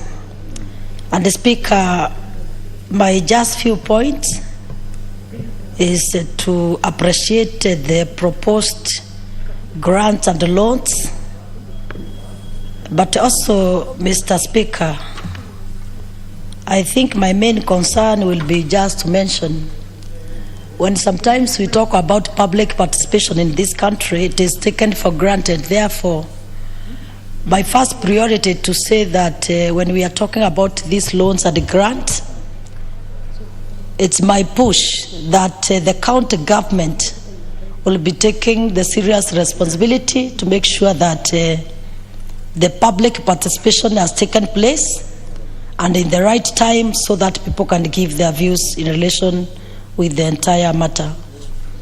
Also, Mr. Speaker, let me also take an opportunity to say that as I was trying to appreciate this document, and I've gone through what is proposed in relation to the loans and the grants. I was going to the matters of health as usual, credit, rural inclusivity, smart agriculture, devolution, water sanitation, primary health, Kenya devolution support, drought resilience program, emergency locust response, informal settlement improvement. The Honourable Chepkone. The Honourable Chepkone. Yes. Is that mask useful to you? I had a point to which I was to come up with this. No, the mask. Yes, there must be a point I'm just coming up with. I'm asking about the mask, where you're wearing it. Is it useful to you?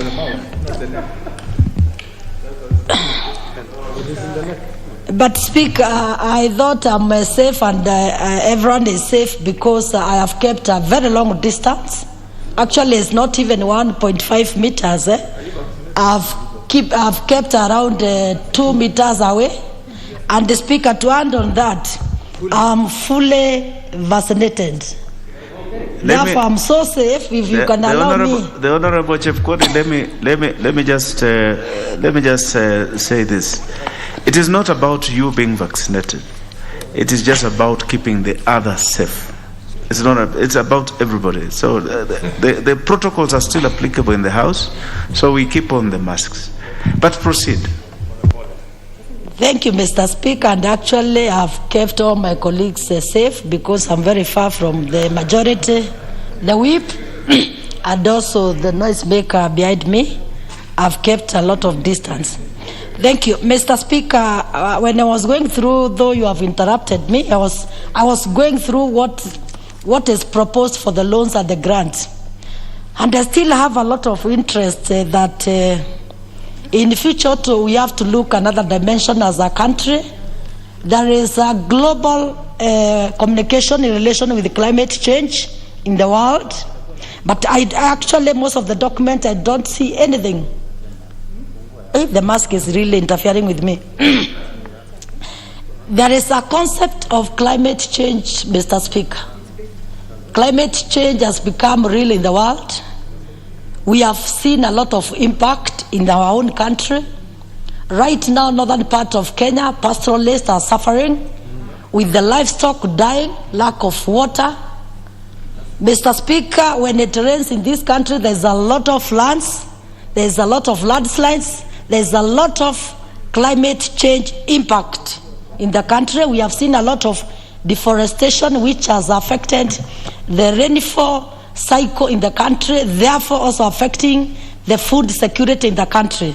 Therefore, Mr. Speaker, when I was going through this document, I realized there was nothing in the concept of the climate change which is also affecting our country. And I hope in future we are going to, as a nation, like the Committee on Budget, also to be seeing these loopholes so that we can come up with a way to make it, to contribute to our country. And in relation to that also, Speaker, it is also good to say that recently in the United Kingdom Climate Change Conference, His Excellency the President was also giving the concept of what the country is doing by Kenya is going to have a program of stopping deforestation in the country. Therefore, in that climate change also, Mr. Speaker, I was saying, as we try also to talk about how to increase forest cover in the country, which has a positive impact in our country, that's why I'm saying this document, I actually saw nothing about it.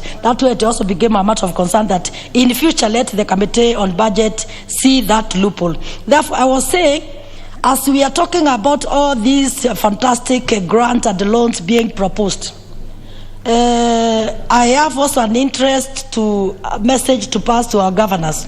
We have a challenge in this country whereby we can meet some governors.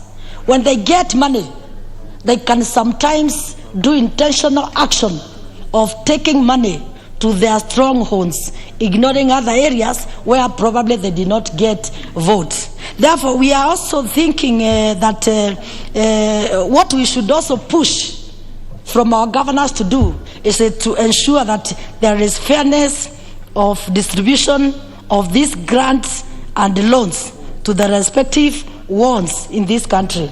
And on that basis, Mr. Speaker, I'm also proposing that we should also have a very clear mechanism to ensure that the conditions set in relation with this grant and the loans is totally agreed and followed to the letter. Because sometimes we have conditions which sometimes are bad because of some reasons. Therefore, if we have such specific money for specific items, we would propose that let the governors be pushed to ensure this kind of funds are following the right conditions.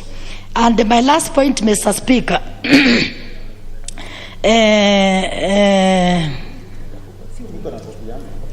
my last also comment, Mr. Speaker, we still have a lot of challenge in this country where we have a lot of minimal collection of revenues by governors. Therefore, I think we should also try to remind our respective governors in different counties that let them also come up with clarity on how they can push for more collection of revenues, and not revenues which are just killing the economy to the bottom-up people. Therefore, Mr. Speaker, I still have to support this concept, which is good, and the bill, but it needs to be relooked to improve it where there are some loopholes.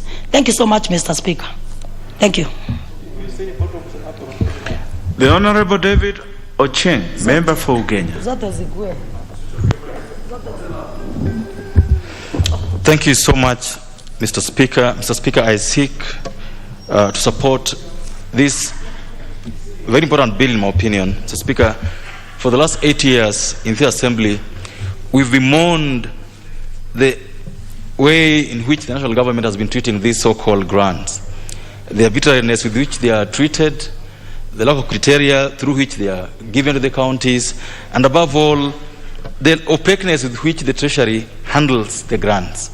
And so, from a macro level, Mr. Speaker, I want to support the Senate bill on county government grants.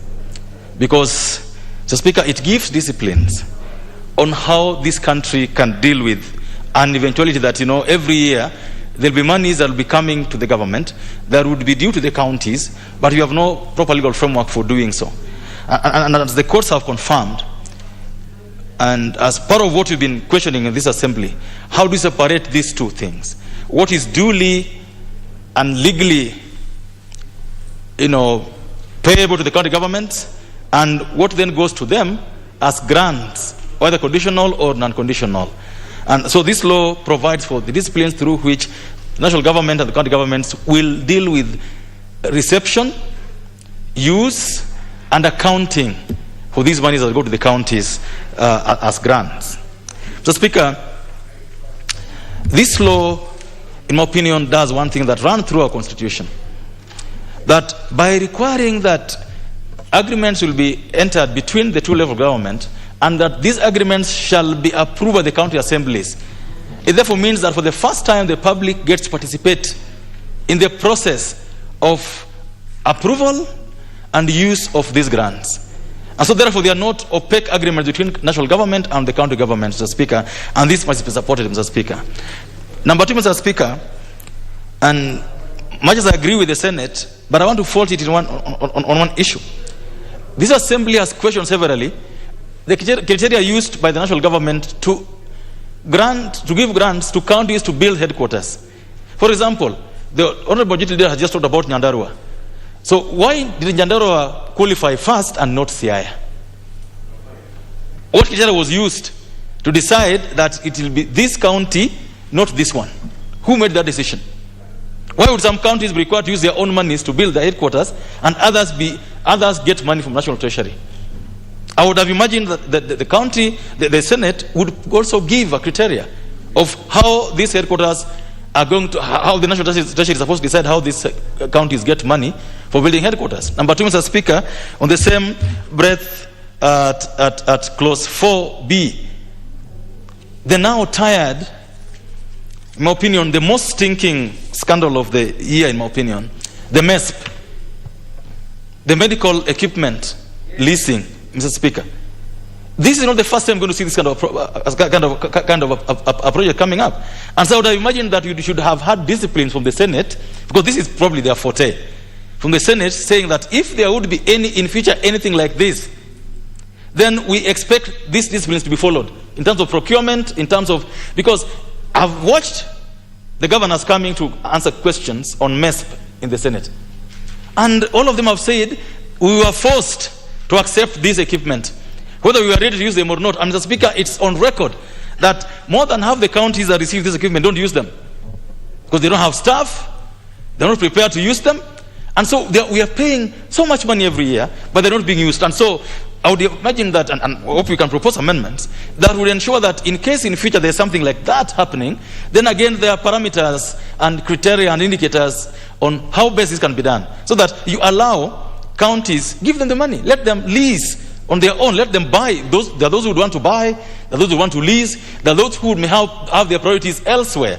But you don't ram down their throats and say that you guys must accept radiology equipment, you must accept this theater equipment because we think they are necessary, without having trained personnel and all that. And so I would have imagined that there would be disciplines in this bill that Senate would require that before this kind of ventures are gone into, then counties must be consulted. They must agree, and therefore there's no time when national government will force anything on the county government, Mr. Speaker. The Honorable Chair. Yes, Mr. Speaker. Without interrupting your train of thought on this, and this leasing, medical equipment leasing, that was, as you have said, forced on the counties. How come it has not been challenged in the courts? Because, I mean, doesn't it, if it is true that probably national leaders insisted that these counties must spend their money in this way, isn't that against the very spirit of devolution and therefore unconstitutional?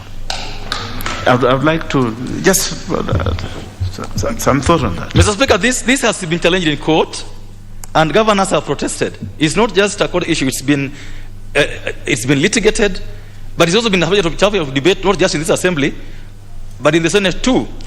But Mr. Speaker, this particular thing about MESP was what you can describe how the deep state operates.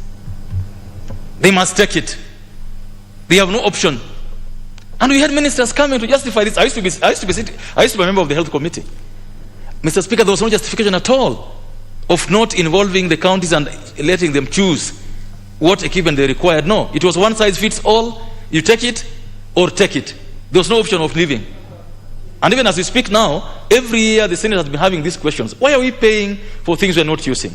And so, Mr. Speaker, if you went to MTRH today, you also find there, you'll find there an MRI machine that was supplied at 200 million shillings, but the market would give it to you at 70 or 80. Reason, it was brought to us by the national government. So it's scavenging, basically corruption, conduit, that national government can decide that we're going to give this to counties. And that's why, Mr. Speaker, I'm saying that what was so much necessary in this particular bill is that the national government cannot pick and choose what they will send to the counties in money and what they will send to the counties in goods. It should be clear that the national government should not choose or procure unless asked by the relevant county. This is what I'm saying we should have seen in this bill, and I'm hoping that I'll have a chance to propose an amendment to this bill to reflect that position, Mr. Speaker. So, Speaker, I want to agree with the majority leader on the issue that appears now in 4.2. I mean, laws are made for posterity. And if we wanted to, improve what the court said, that we should separate the two, then we should make the law for posterity and say that in future this is the way you want grants to be handled. And not, you could have used 2021 as a benchmark, but you can't say it's only for 2021, 2022. And I also agree with them that you cannot, because you're being told is an example by the majority whip, but it's not. Because the wording here is that conditional allocations financed by proceeds, blah, blah, blah, shall be as set out. So it's not an example. It is actually a law. Once it's passed, this is how this should be done.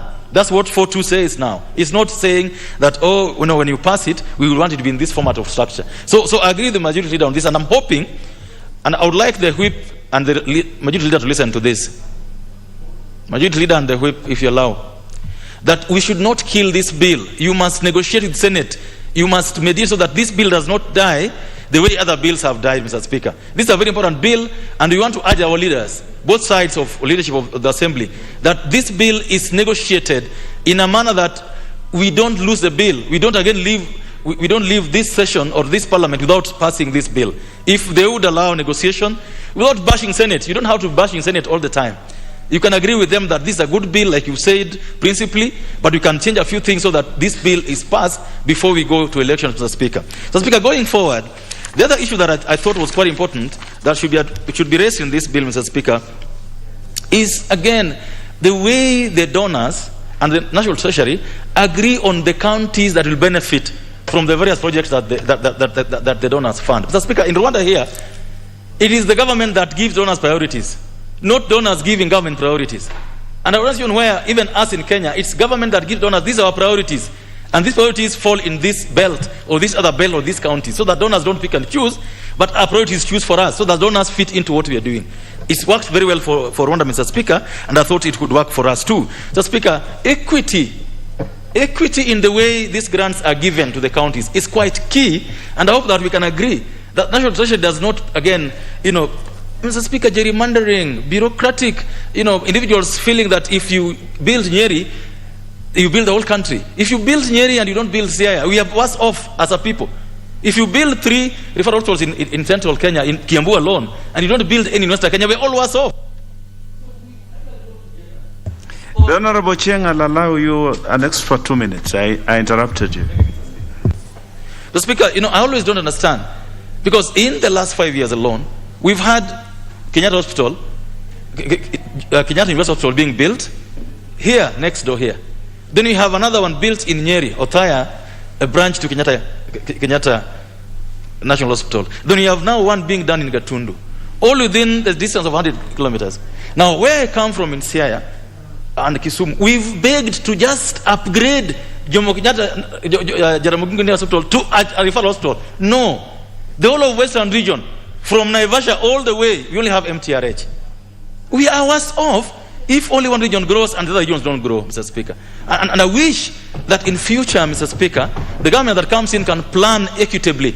This thing that if you are given a position and the only place that should benefit is your area, for me I think it's stupidity. It doesn't help us. For those who went to school, that you go and when you're planning, you give roads to this region and leave the other region, and you think you are growing the country, Mr. Speaker.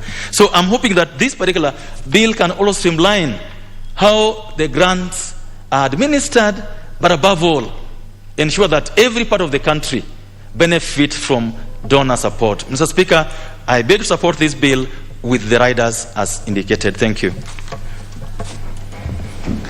Very well spoken, the Honorable Chair. The Honorable Arbele Malimo, member for Laisamis.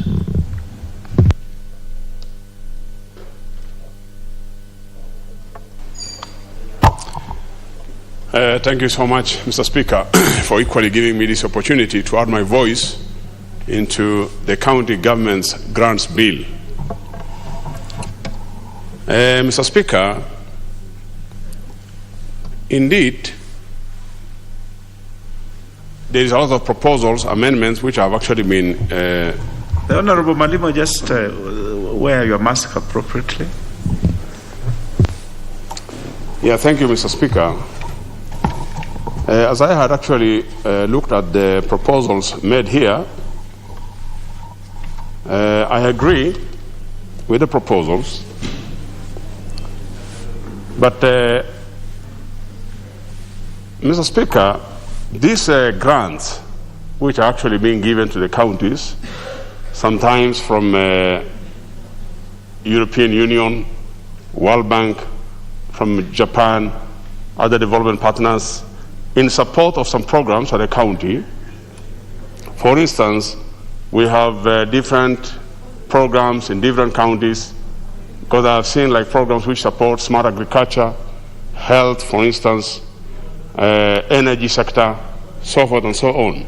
Sometimes, the Speaker, I have actually come across where the governors at the respective counties, just because these are non-conditional grants, they actually consider these funds as free money. So they end up actually using these funds sometimes to pay even for salaries, to pay for pending bills, to pay for other non-essential issues at the county, thus forgetting that these are funds which are actually allocated to the county so that they may be able to spark growth, development at the county level. And I've actually seen this a loophole where quite a number of counties, the governor, since he's the one actually who is in possession of these funds, he ends up misusing. So it is good that, because these are the funds, conditional grants, which is actually funds coming from the exchequer, it comes with conditions. And that is why many governors today, they happen to cry that they have not received funds.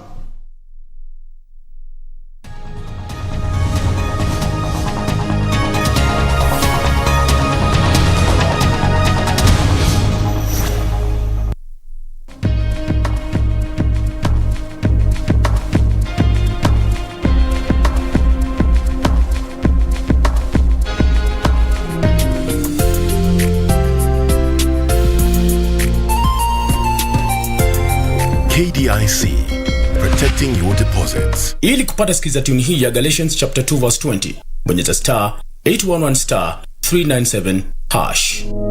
Galatians 2 verse 20.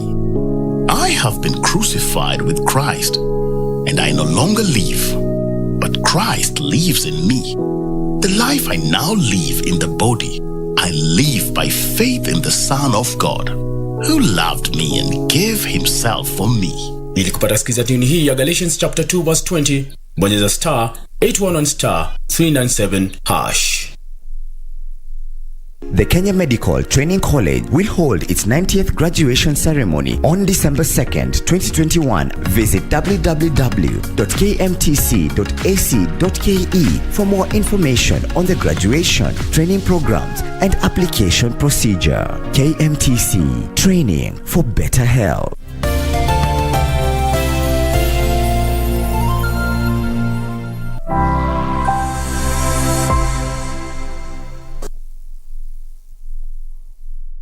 To check it around, and Madam Wazile will tell you for sure, we have received approximately now 3,000 ideas so far, and we are looking to see whether we can even receive much more. I guess by now the number has gone high because the students from this university, many of them also participate in this challenge, quite a number of them, and we are looking to see whether we can be able to get even many more ideas across. And our motivation theme, how do we really create that culture, creative thinking, and innovation among young people, so that if we are able to convert many students to be like Hilda here, who started as a student in university and decided that it was possible for her to convert what she was doing and make it a business, and since then she is now an entrepreneur.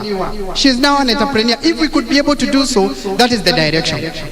So when we came and had a conversation with the management of the university, the dean and other directors around her office, his office, and we discussed, we were asking ourselves, because now the university has quite a number of faculties and we have quite a number of problem statements that you go to our website, you see quite a number of problem statements, because there are two ways you can send ideas to us, or rather there are two ways you can participate.